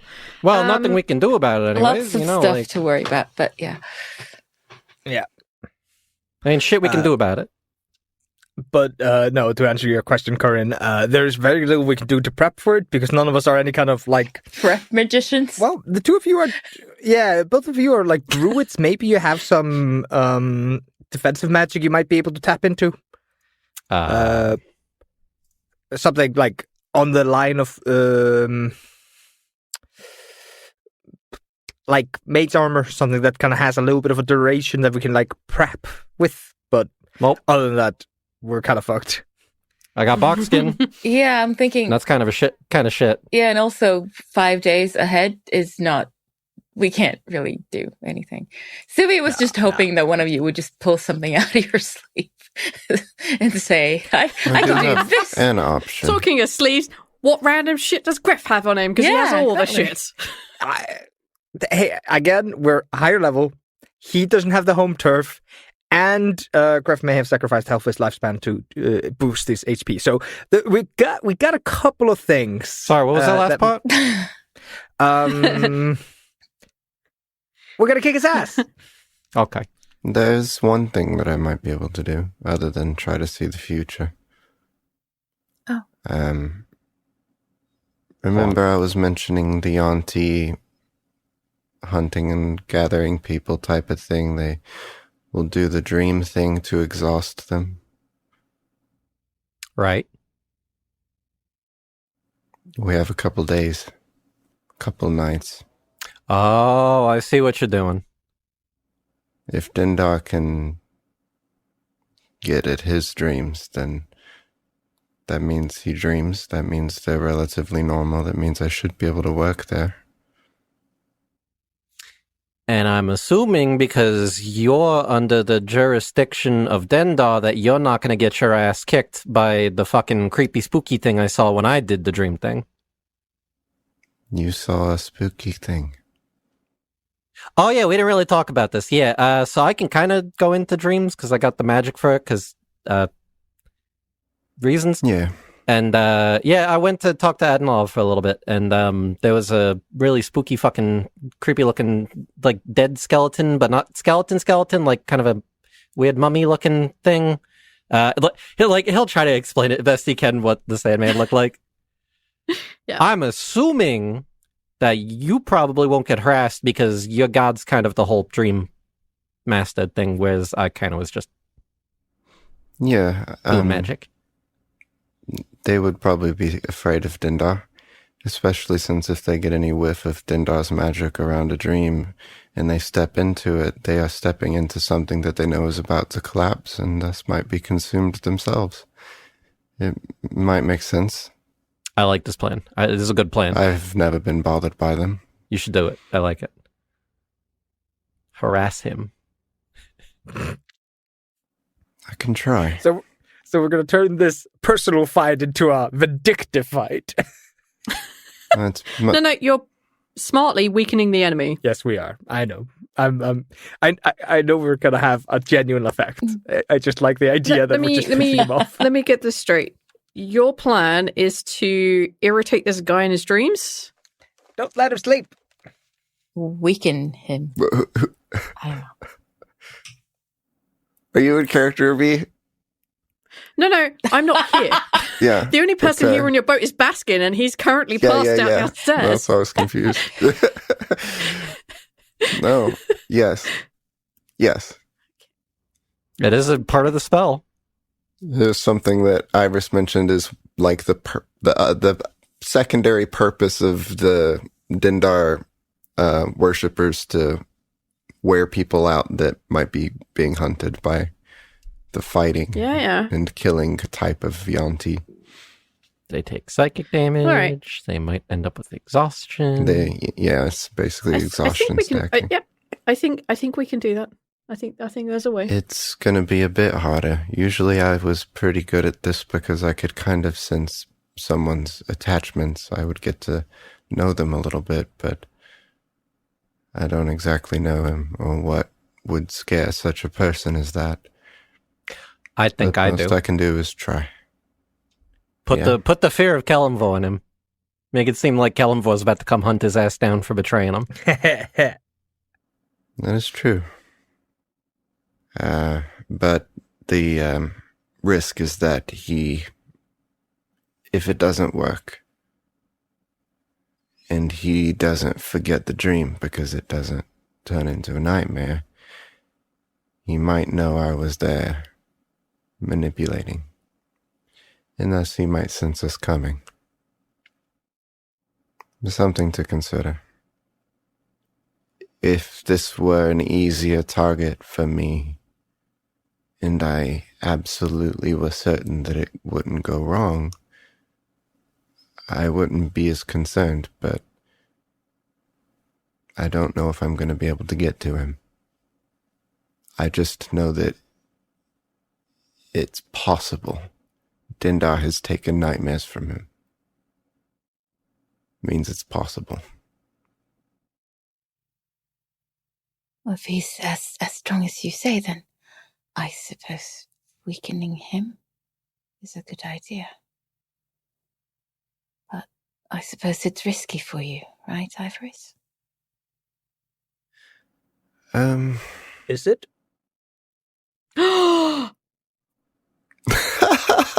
Sorry. Judging So by today- V's thing that she did, yes. my brain has just been like, can this work? And the answer is yes, it fucking can. So today, day 96, is the 27th of winter, which means it's Taylor's birthday. The end of Taylor's birthday, the main crew all had their vision dreams where they got their true name, with the exception of Rao, Oh my god. who had it eaten. Oh, this poor cleric. He's about to get well and truly effed. Sorry, carry on. So yeah, what do you think? Do you think it's worth the risk? He would know maybe my new form. I'm not sure if I would be able to hide from him.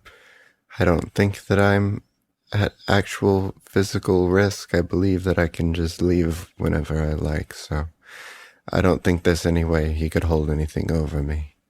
You can change your appearance too, so. Well, yes, while he's unaware that his dream is being manipulated, yes. If he becomes aware, then he will probably see through everything I'm doing, including changing how I look. Well, as long as he can't hurt you, I think this is worth a try. He could hurt me if he's able to locate me from this. Right now, he doesn't know how we all look. Exactly. How we look. It's a part of the risk that he is able to find the boat. Y'all aren't protected from scrying anymore either. And perhaps it's better that we fight here instead of on a mysterious place where all our magic might or might not work. Perhaps it's better for us to fight there. I don't know how his magic is going to be affected by it. So it's really hard to say what the better battlefield would be. But if he comes here, that means he's probably getting the drop on us instead of the potential other way around that we have right now. It's a big gamble. And if we're going to take the gamble, it would need to be successful multiple nights in a row in order to exhaust him as much as possible. And every night would be its own risk. I mean, what's the worst he can do if he strikes on us? Kill us. How? He's not a wizard. With magic. He's a cleric. He's worse. Yeah. Can he call down a thunder and just strike us down where we stand? He can probably do quite a bit of harm to us, Greff. We've been running for a reason. Well, he seems to have cut us off a little bit, so there's no running now. But if you think it's too dangerous, I understand. If you don't want to fight him on a tiny boat, I understand. If you're afraid he can strike us down with a thunder, then I understand. We might not want to force it. But I mean, what's the odds that he can do that? What were the odds that we were going to show up and explode one of his houses? What are the odds that he's going to show up and blow up the one boat that we have? Touche. Yeah, about the same odds, really. Just a bit of planning and knowledge that right now he doesn't have.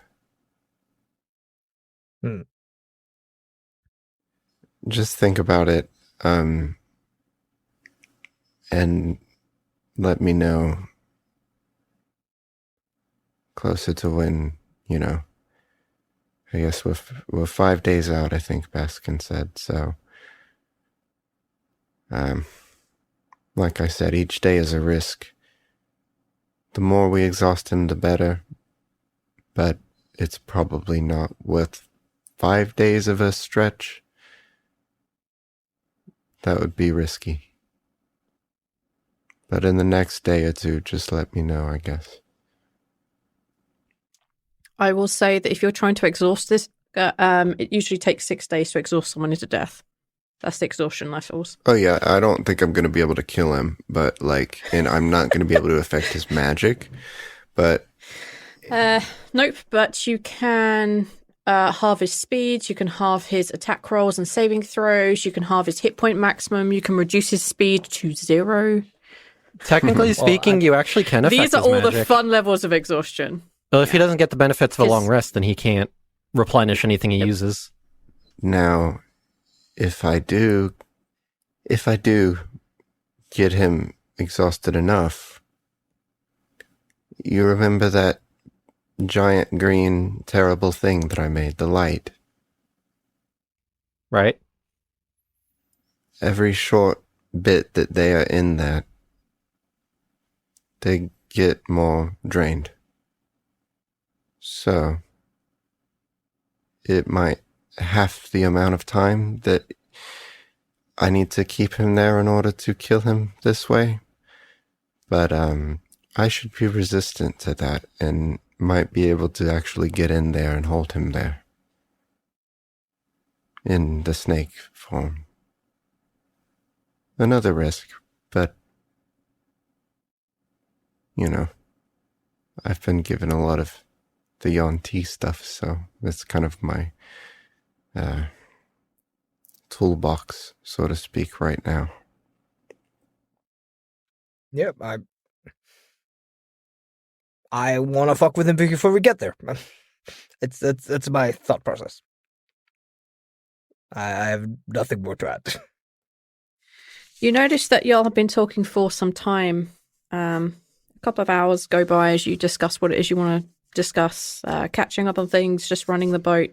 You notice that the skies are beginning to turn the clouds are beginning to turn that kind of storm grey, and they're kind of that kind of darkness in them, threatening to rain. There's not very much in the way of wind, but you definitely have that tastes like lightning in the air. It has that whole shebang going on. And you notice that Baskin has not stirred. Ivoris is going to check on Baskin, but I'm not going to wake him up. Can you take a medicine check for me, please? Non-natural 20. Ooh. You notice that he's suffering with... You notice that he has like a really bad fever, and that when he's breathing, he seems to be coughing more than breathing. And he's just trying to rest, but he's obviously not really asleep, but he doesn't really notice too much that you're there. I guess we would call it super bad flu. Like when you're just completely laid out and you have bone aches and you can't really move and you have chills. You notice he's got lots of blankets on him, but he is sweating up a storm. Yeah, he's really sick. Okay. I don't have anything that can fix that, I don't think. I'm just double-checking because all my magic has been flip-flopped, but I just have the typical healing stuff. I just want to make sure that there's not like a little hidden, spend 5 points instead and heal a thing, you know?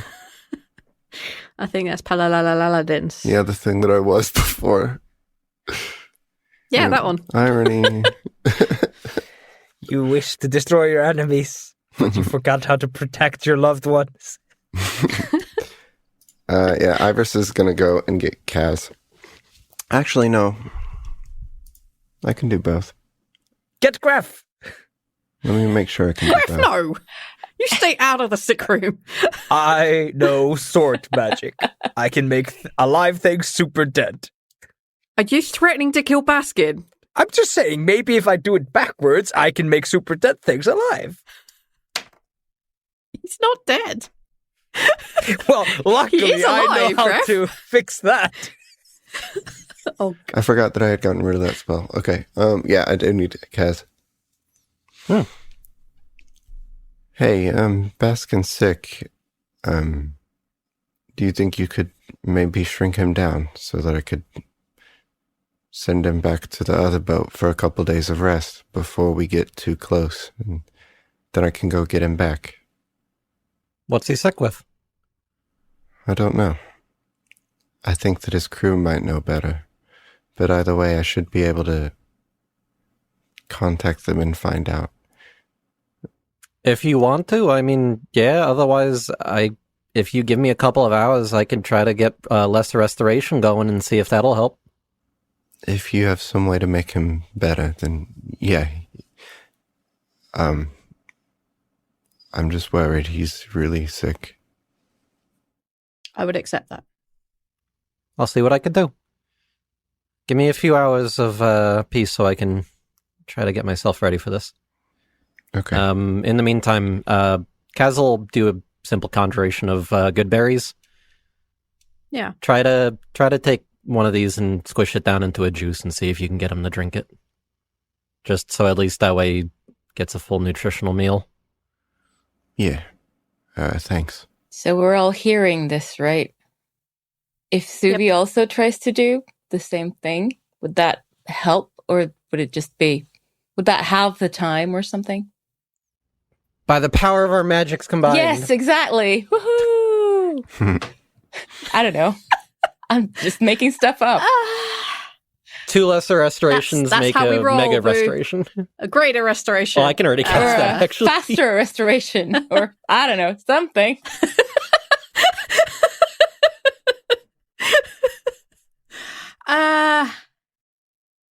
Yeah, I'm going to say that the pair of you working in tandem, yeah, you can prepare and change your spell a little bit quicker in this particular instance because there's no currently being attacked by pirates. There's no, I mean, there's a storm coming, but that's nothing you two ain't used to. Yeah, I would say that you'd be able to prepare and get your spell ready and cast that this evening. Yeah, absolutely. Yeah, spot on. I do that then. Yeah, me too. Cool. The three of you take care of Baskin. You cast your spells, do your rituals. Greff, you are left alone to manage the boat. Don't fuck it up.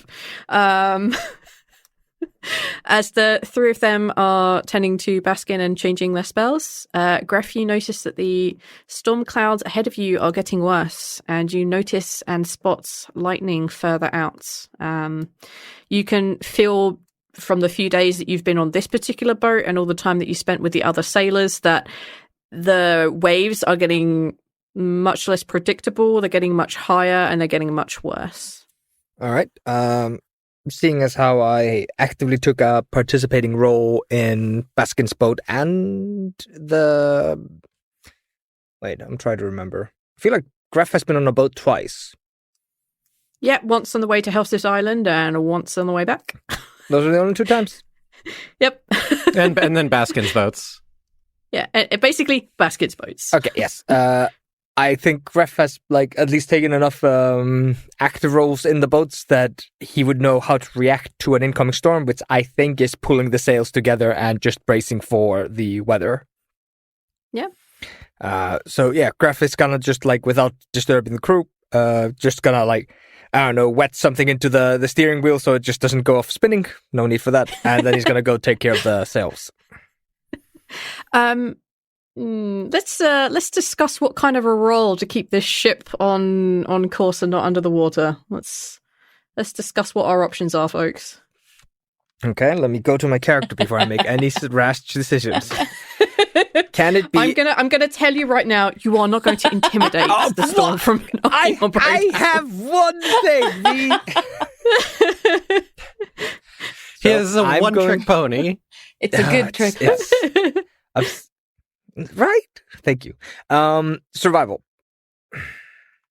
Yeah, 100%. 100%. That's a fantastic roll. All yeah, right. Go ahead. I'm not amazing at it, but we're only level 9, so we're not amazing at anything basically at this point. So. Okay, I hear you. You're going to get leveled at some point. Okay, blimey. What? No, I was just saying. Every time you'll ask, it gets back to another session. No, I'm joking. I'm just saying. All right. Wisdom. As the storm comes in, Greff, you manage to basically pull in the sails and make sure you aren't blown completely off course. You aren't quite able to just ram something into the wheel and have that hold the course all evening, but you basically almost perfect storm this boat out. The storm did not get as high as you. But yeah, you managed to keep the boat on track. You aren't really going forward. You can tell by the landmarks that you have off to your port side, and from everything else around you that you aren't making any headway whatsoever, but you're not going backwards. You're not getting blown off course. You're not smashing into any rocks or getting closer to the land. You are keeping it steady. You are letting it not progress, and the boat is not overwhelmed on this night. All right. Saved your asses. V, I have a very important question. Sure. Are good berries chock full of vitamin C so we don't get scurvy? Yes. Perfect. Okay, cool. It depends. What does your good berry taste like? I think we already went over this, that mine somehow tastes like mushroom. And mine tastes like soy sauce. Oh, yeah, right, yeah. Oh, yeah. Oh, yeah.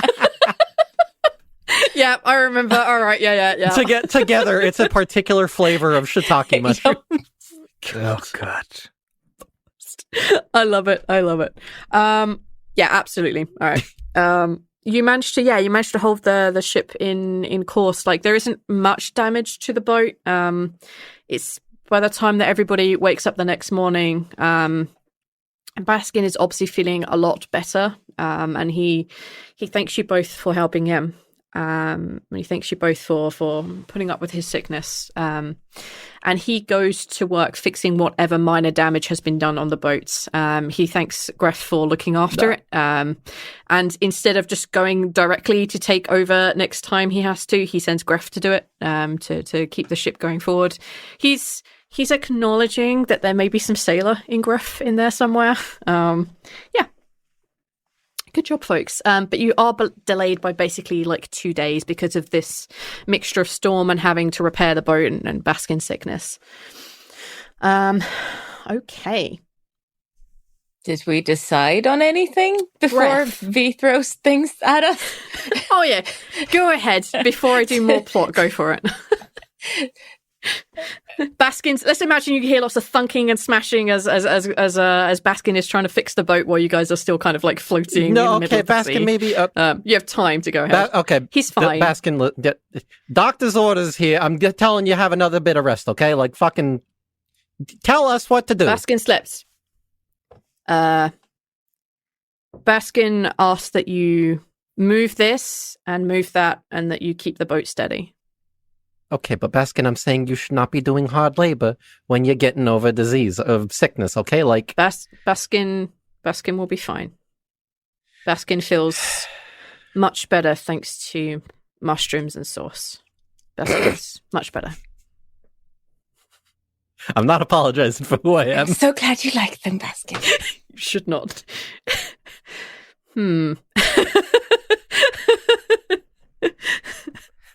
Vox, I know his type. Just let him get to his work. Assist if he needs help. Otherwise, I think he'll just be more happy if we're out of the way. All right. Ivoris is giving him that very concerned look. I'm surrounded by hypochondriac and helicopter parents. Like, I want to throw all of you in the ocean. Do it. As he's fixing the boat and you think he's finished, he goes over to take the wheel from Suvi and instead sees Ivoris's worried look and tells Greff to do it instead. He goes down and rests. Y'all can talk about this before I throw the rest of the plot at you. Don't make me become an emotional support animal. I'll do it. How about this? Baskin will sit at the side of the boat so that I can keep you guys going forward. I assume that y'all have made Baskin aware of what you have found out about the cleric. Well, yeah, he was sick at the time, but I'll let him know. I'll fill him in. The fact Ivoris is going to slide into his DMs with some very toxic messages. Yeah, more bad news. More bad news. Sorry, have you got any good news? No. I mean, us harassing the guy is kind of good news. Made it worse. It's good for us. Yeah, I think leaving Greff to run the boat, Baskin is kind of to the side of that. He has a fishing rod out. He seems pretty happy just trying to get whatever he can out of the ocean. He knows that you two don't like fish, but there's only so long he can have mushrooms and soy sauce. No, I like fish. He's just fishing off to one side and he says, Baskin is wondering if Dendar would help with your dream plan. I could ask.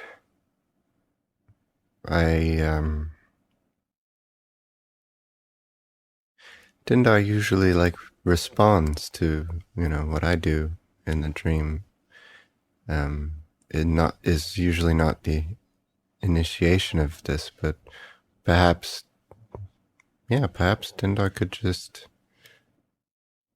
single him out, I suppose. If what Fox was saying about Adnalov's skeletal visitor, if they are linked to Dendar has more resources than this boat. I don't want Ivoris and the rest of the boat. I don't want you all to put yourself in more danger and be perhaps as tired as you are planning to make them. Yeah. Yeah, that makes sense. I don't know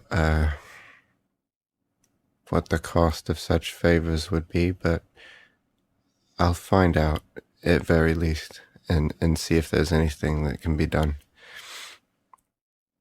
Yeah. I think that's a good plan. I'm not sure that I'm confident doing it myself, that I wouldn't, not be able to. It's been a long time. Baskin remembers Ivoris bringing Baskin into his dream. Maybe instead of Ivoris taking the brunt, you three all could ask. So it's a boat, not just Ivoris. Are you suggesting the four of us take a nap and confront Dendar as a group? Then Baskin realizes he is being a little selfish. But not all of this has to be on your shoulders, Ivoris. If this boat is a team, and we are, then we should help each other. We don't have to do this alone. Baskin was foolish to think he could have been sick and not ask for help. Yeah, you know that I was going to do whatever I could to make sure that you were safe. Baskin understands. I almost sent you away already. Doesn't look the best happy about that. Baskin understands, but this boat, this has to make it. Yeah. All of us. Yeah. I can ask them and see if they would be willing to, see Dendar. But, Baskin looks over at the rest of y'all, which you can probably hear the conversation. Yeah. We're being discreet 2 feet away. Oh, everyone's like looking around like, oh, look, it's ocean. Baskin is captain of boat, but not of team.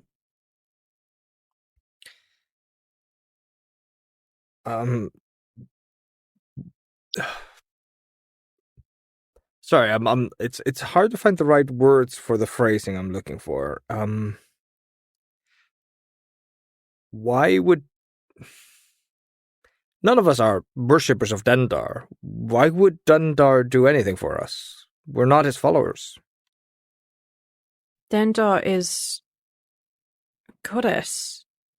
She is as vulnerable as the other deities. She has to see that we're trying to help. And not helping us doesn't help. Why would she not listen to us? Why would she not help? Why are the gods not helping more? From one. It's a good question. Why wouldn't we ask? And Greff just kind of pinches a smile. This is not normal times. Baskin is not hoping superstition and deities will protect Baskin's ship and Baskin's crew. This is not normal times. This is the end. Baskin is mad they're not doing more. And he kind of like pinches his lips together and just kind of looks back out to sea and continues fishing. Well, we can give it a try. It's up to you. I don't want to put pressure on you. You have made deals of your own lately.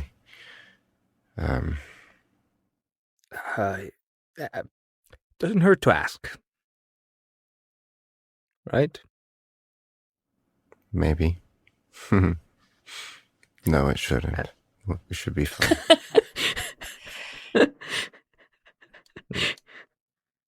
But Greff kind of looks at Baskin, and he's more talking to Baskin than the team, but he is still talking at the team.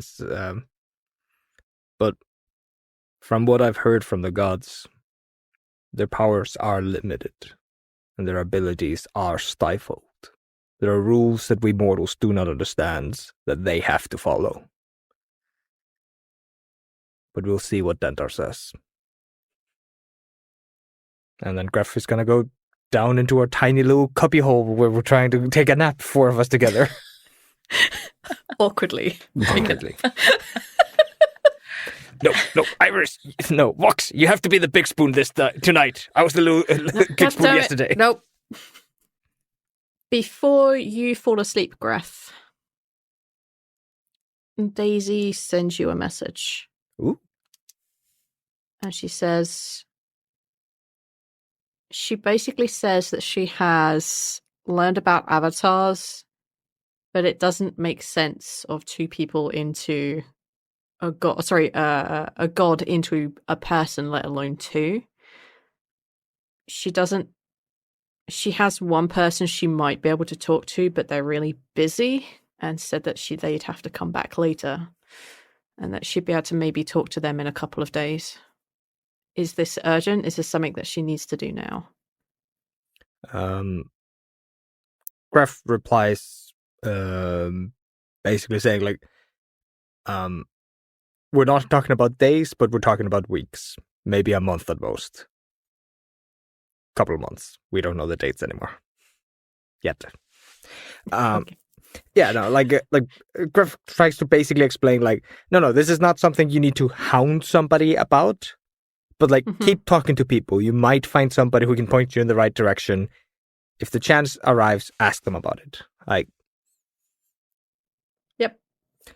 I know this is not probably what you meant for Cass's story, but this is absolutely how Greff's brain works. V and I haven't talked that much on it, other than the fact that it is very open-ended and kind of up to me. So it's very much a case of, if y'all take it in a different direction, go for it. Yeah. Thank you. Also, I've changed my mind from having a cave to I would like to have a castle. Oh. Mainly because of the fact that apparently I could just make one. Wait, Okay, what? there you go. Because I was going to say...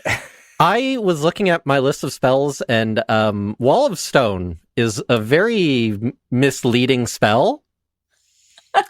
It is not just walls. It's buildings? It is slabs of stone that can be arranged in most any way as long as they have structural support. Okay, well, if that happens, then Suvi will help erect this amazing castle for you. So maybe I missed it, but I think only Greff said that he would go sleep and the others didn't really do anything. Is that correct? That's where we are? Greff's like, I'm going to go to sleep. And I'm just like, dude, I still need to cast a spell. Chill. You're going to force me to talk to God. I'm going to do it on a rested mind. I'm going to go take a nap before my nap. Vox is terrified of talking to your god, but sure. Yeah, no thank you, but alas. Mine are nice. Yours scares me. No. Yeah. Suvi's willing to do anything that sort of furthers this cause. I cannot pronounce that. Furthers? Good Lord. What happened? Furthers the cause. Yeah. Suvi's god is like the polar opposite of Dendar. Joy and happiness, dark to terrifying nightmares. Happy, joy, happy, joy. Be extremely bothered. Yep. All right. You are able to cast your spell fairly okay. Suvi, where are we? On a boat? Don't do this to me, Adele. We're not on a boat. We are very high up in a tree on a little platform looking out over a forest. Treehouse. Beautiful. That's just the platform, right? Yep. The one that Yep. Lilia was on. Yeah, it's just a big open platform. The sides of this like platform, they have like little balconies. Like little like fences, something to stop for protection. And they're covered in like streamers and like little bells and stuff, and it's really nice. I've forgotten your character's name. Oh, Suvi, Kaz. Greff, or No. Kaz, Vox. I go by many names. What's time of day is it, and what weather is there? With a view like this, dawn. And it's Beautiful. No. There's a little bit of clouds, but it's like that low-lying, very transparent clouds that are kind of just like a little blanket. So like the dawn light is kind of slightly bouncing off of it. Not that it matters, because I'm sure Dendo's going to fuck all that up. Yep. Ivoris. I'm not asleep. No, get your ass in here. We need you. I cast the point. spell. Which means I'm in snake form. Greff. No, it is fair. Like, he's conjoining your dreams and then he joins you. That's how that works. Greff, what is on this platform? Other than the three of you. The leaky bucket. No. A single... one random boot over on one side. A single mooing cow. What? Those who get it. Everybody else. You intrinsically, all of you know that this cow is Shameful. What? This cow is ashamed of itself. You don't know what this cow has done to feel shame, but this cow feels shame, apparently. Good job, Aether. Cool, great. In the dawn lights on this big platform in the trees, there is a shameful cow. Unless anything else happens, Suvi's going to rush over to comfort the cow because she cannot stand a distressed cow even in a dream. Just so you know. There, cow. I'm sure your parents are proud. What? At some point, there's a clucking chicken far below. What is happening? So the cow is a joke about how Greff fucked up sending something good to Mom. Oh, right. I remember that. Okay. It's clearly weighing on his mind right now. He's actually shameful about what he did for not checking with his mum and forgetting that she had a fear of cows. So the cow is a voodoo doll of shame where he's putting all his shame onto it. That is way too deep. I just thought it's funny there's a cow on there. Okay, Ivoris, basically when you come into this, you see Suvi rushing over to this cow on a platform. The other two and all three of them, they're all dressed in like festival gear, so they're all bright and cheerful. There's no armor, there's no weapons. Sorry, Greff. It all just looks like there's a good party going on. You can hear this like really like haunting melody in the background that's a little bit sad, but there's also like, you know, the occasional like happy instrument melodies over the top. Like, this is what you hear when you come in, and this is how you find the three of your companions in their dream. Why is there a cow here? It's all right. You know exactly what that cow did. It's all right. Suvi is petting the cow. Oh. Yep. Oh, yeah. I'm sure it's gonna be fine. Sure, everybody will understand. Right, cow? Ivoris is looking into the sky and wondering how he's going to turn this into a nightmare to get Dindar to come.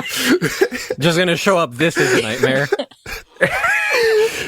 Mission accomplished. The cow in Greff's voice is like, I'm so shameful. No. I am filled with shame.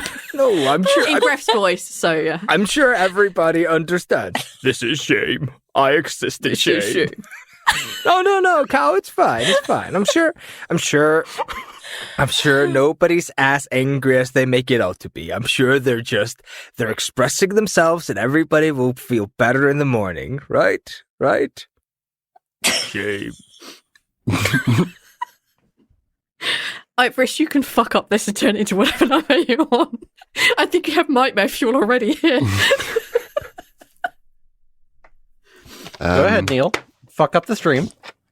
Yeah, hey. Please. Hello, everyone. Attention real quick.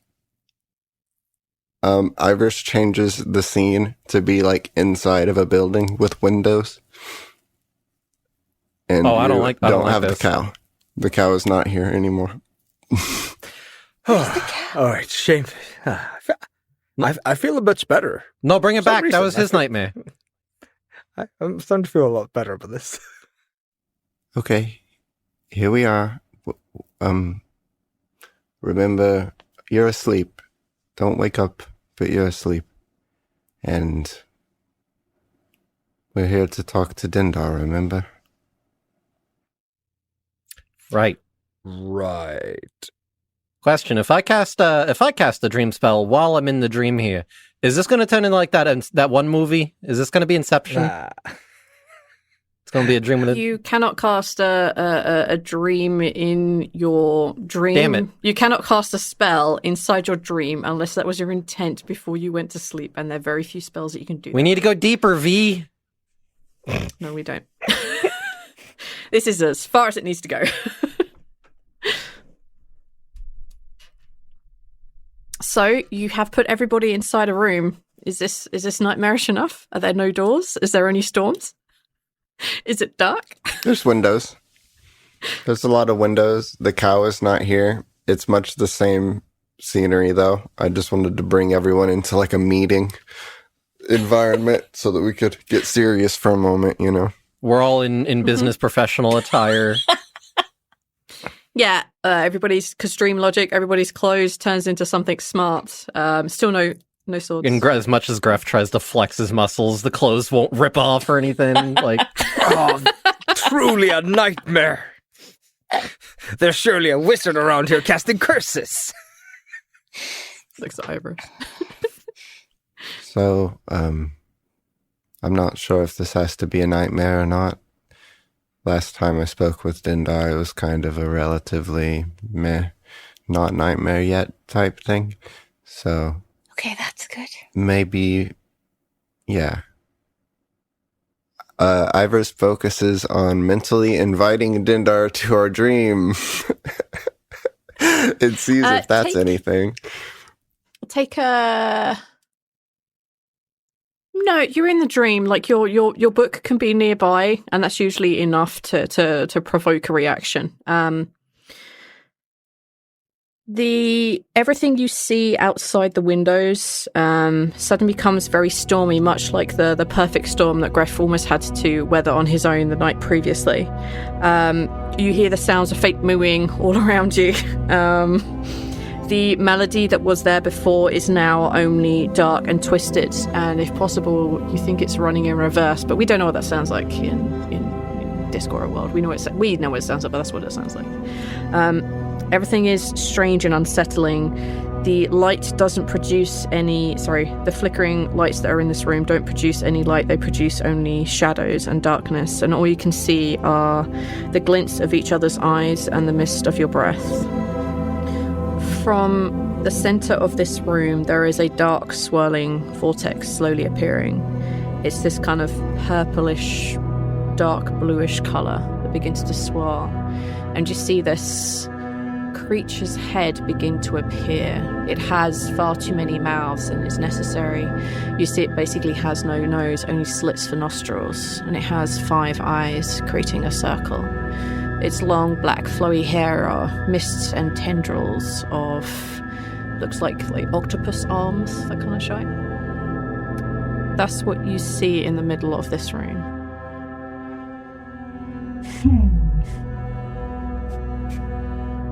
Ivoris waves. Is that what you're going with? Sorry, on a very audio podcast, Neil just waved. You summoned me.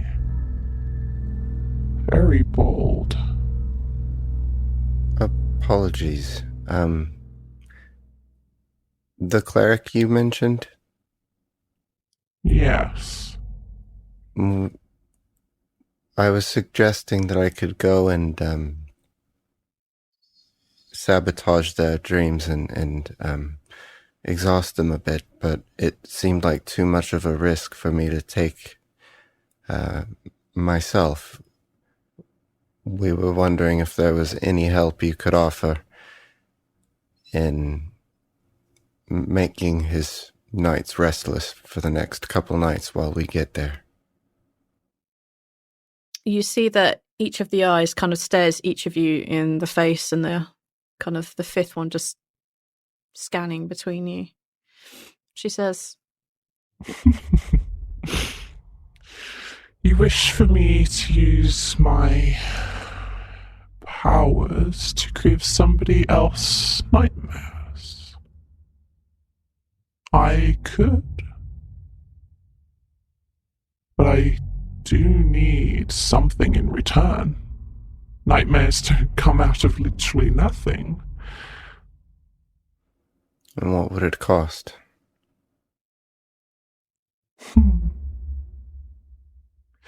Nightmares are often seeded by my beautiful Yuan-Ti. But I guess each of you could visit a nightmare. Each of you could create a nightmare. You could spread my word far and wide. Yes. Yes, I think that would do. Each of you could craft a nightmare and I could send that on its way.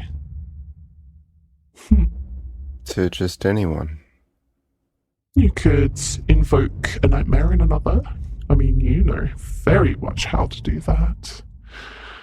Your companions could gift me nightmares. They could make nightmares in others. Yeah.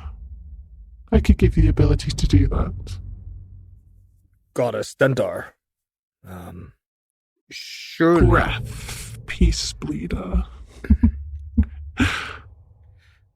Surely, for situations like these, a price could possibly be favored or lowered. It's not exactly standard pleadings, and I think most of us would not normally request such a boon from you. Greff is visibly uncomfortable. The one eye she's staring at you with, the other also just kind of like sizes you up. If he at any point was making eye contact with it, it is broken. She says, You wish to bargain down. Down to what, Peace Bleeder? Maybe, only one of us has to do it. Huh. Interesting. How about a counter-offer? Greff looks up. I don't take one of you. Doesn't matter who. I don't take your nightmares. That peaceful feeling when you wake up and have no memory whatsoever. Except you know you slept poorly, you just don't know why. I don't take those dreams from you. They get to sit in your mind and seed more nightmares. Or just be around them, you know, like a buffet instead of a real meal. I'd be willing to take that price if my friends do not have to serve you. That's not entirely necessary, Greff. I'd rather some of us wouldn't have to do the biddings of Dendar. She is a cruel Watch god. what you say, Peace Bleeder. But surely, sorry, apologies, goddess, but surely there should be some way of dividing whatever burden we have to bear for this. It seems unnecessary that one person should bear all of it. That is true. I did offer each of you to make a nightmare. Maybe lighter? Something? I don't know. Oh, like a troubled nap. Oh no, I slept for an hour and a half and I feel so sad. No. It is probably best that we're not bothered by any of our subconscious troubles during the next few days. How about this? You are correct in that your subconscious and your dreams should be uninterrupted. You are fighting for our survival, and I do love existing. I'll set it. where none of you will be troubled at night, protected even, as the cleric scries upon each of you. I'll protect your dreams. I'll make it so that they can barely sleep, and when they do, I have some tasty nightmares I can regurgitate. And after,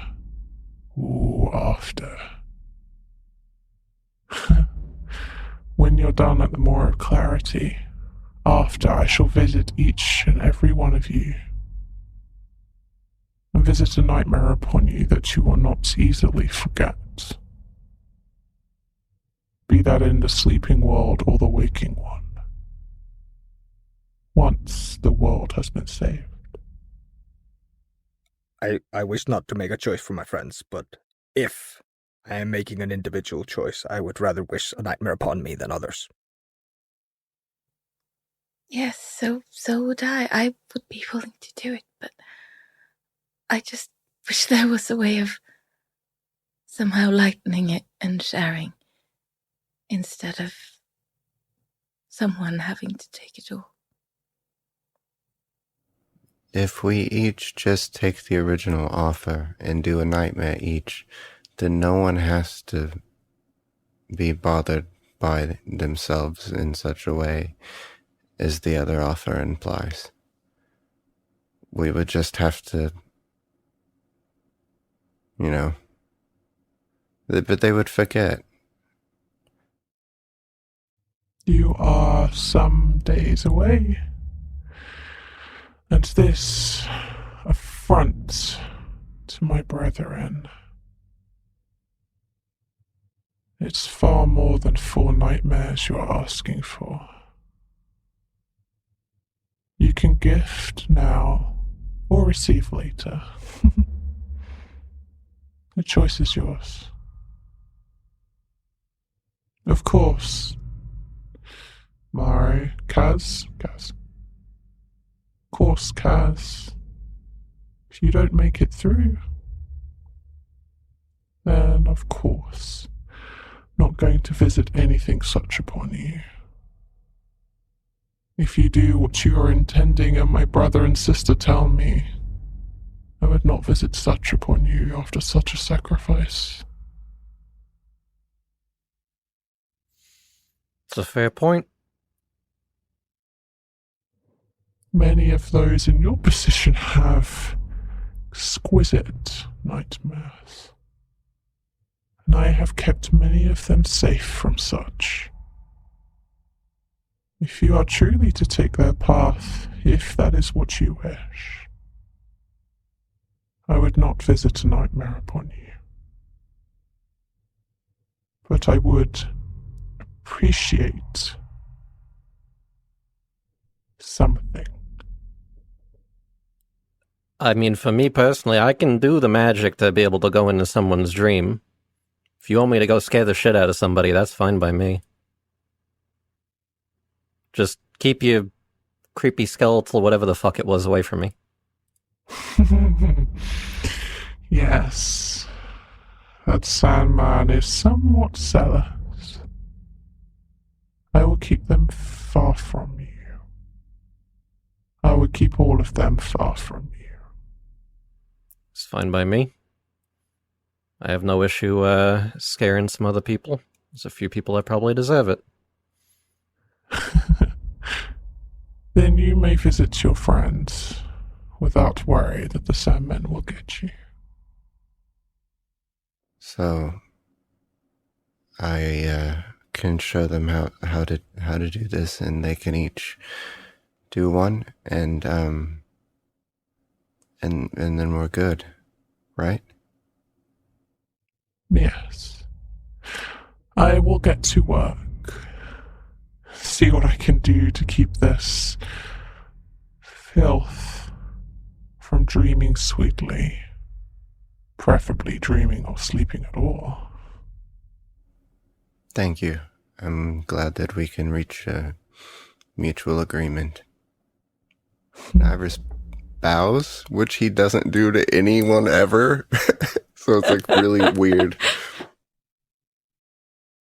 Thank you, goddess. You see, She turns all 5 of her eyes to you and to Suvi, to Kaz, and back to Ivoris. You see all of her tendrils and octopus-like arms just point almost straight upwards as she just kind of pulls herself down back into the floor. And in a blink of an eye, the weird hazy dream logic, you find yourselves back on the platform. And you basically continue your dreams in your own direction, be they together or be they separately.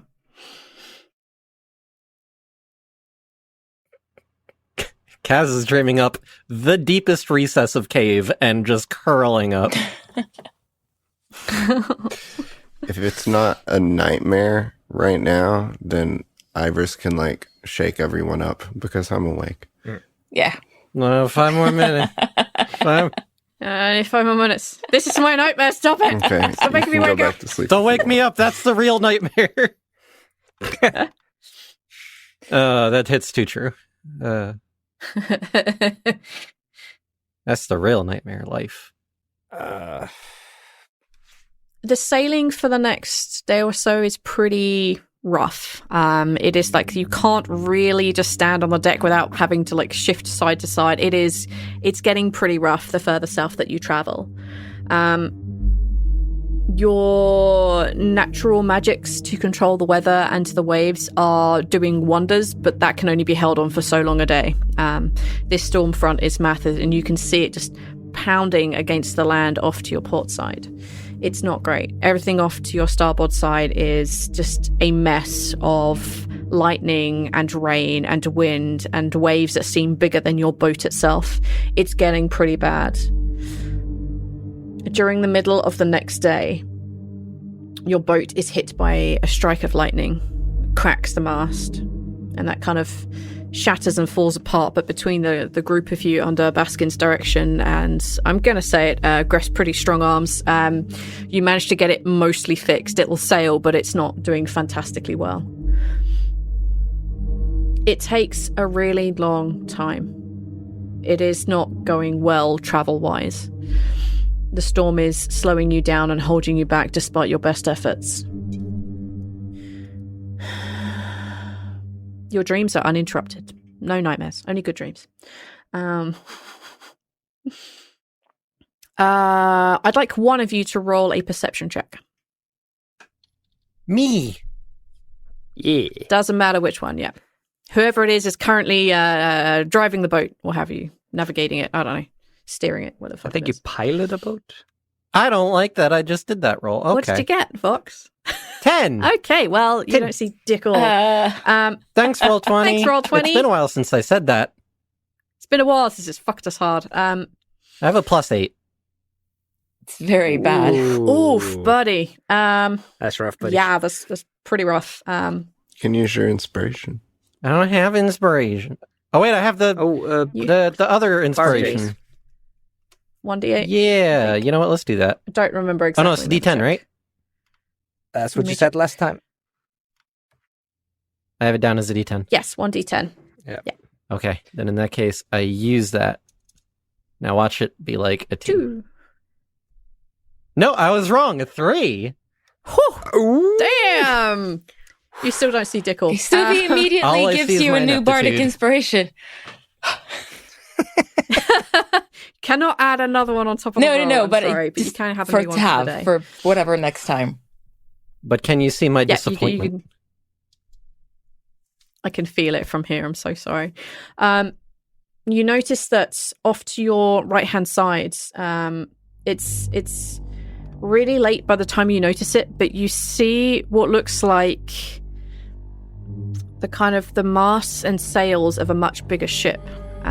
But you don't really see the bow, you don't really see the deck, but you can see this mast and these sails making its way towards you, and actually the boat raising up out of the water as this boat is slowly making its way towards you like a shark.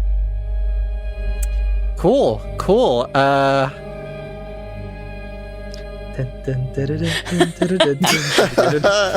Yeah, Vox is just going to call out, "Vessel spotted! Copyright. Heading this way!" As you'll rush up onto the deck from wherever you were, and Baskin like runs over to the side of the boat, you can see that this boat is almost fully up and floating properly, and you can see that the all the sails are ragged and cut and partially broken, but they still seem to be magically filled. You can tell that the things running around on the deck are not necessarily brightly coloured people. They are some sort of shadowy creatures. You can see that this boat has what looks like 2 cannons that are up on deck, and you can see that there are a lot of these figures that are roaming around headed towards you. They are sailing in a direction counter to the wind. Important question, V. Yes. How many cannons do we have? Have a guess. So they had 2. Mm-hmm. So I think it's only fair that we have 4. Okay, I'd like you to roll a d0. Let me see. Okay. I could have sworn 1d0. In fact, I'll be kind. 4d0. Ooh. Okay. 0, 0, 0, and 0. All right. So it's For a grand total of 0 squared. 0. Yeah. Yeah. So this is what you see coming up on the side of your boat. Basket. Okay. If Baskin hesitates, then Greff's gonna run and like try to turn, so we're at least not going towards it. Same facing as the cannons. Yeah, like we can pass the cannons, but just we're not going side by side. Like let's get away from this thing. How far away is it? Okay, take a.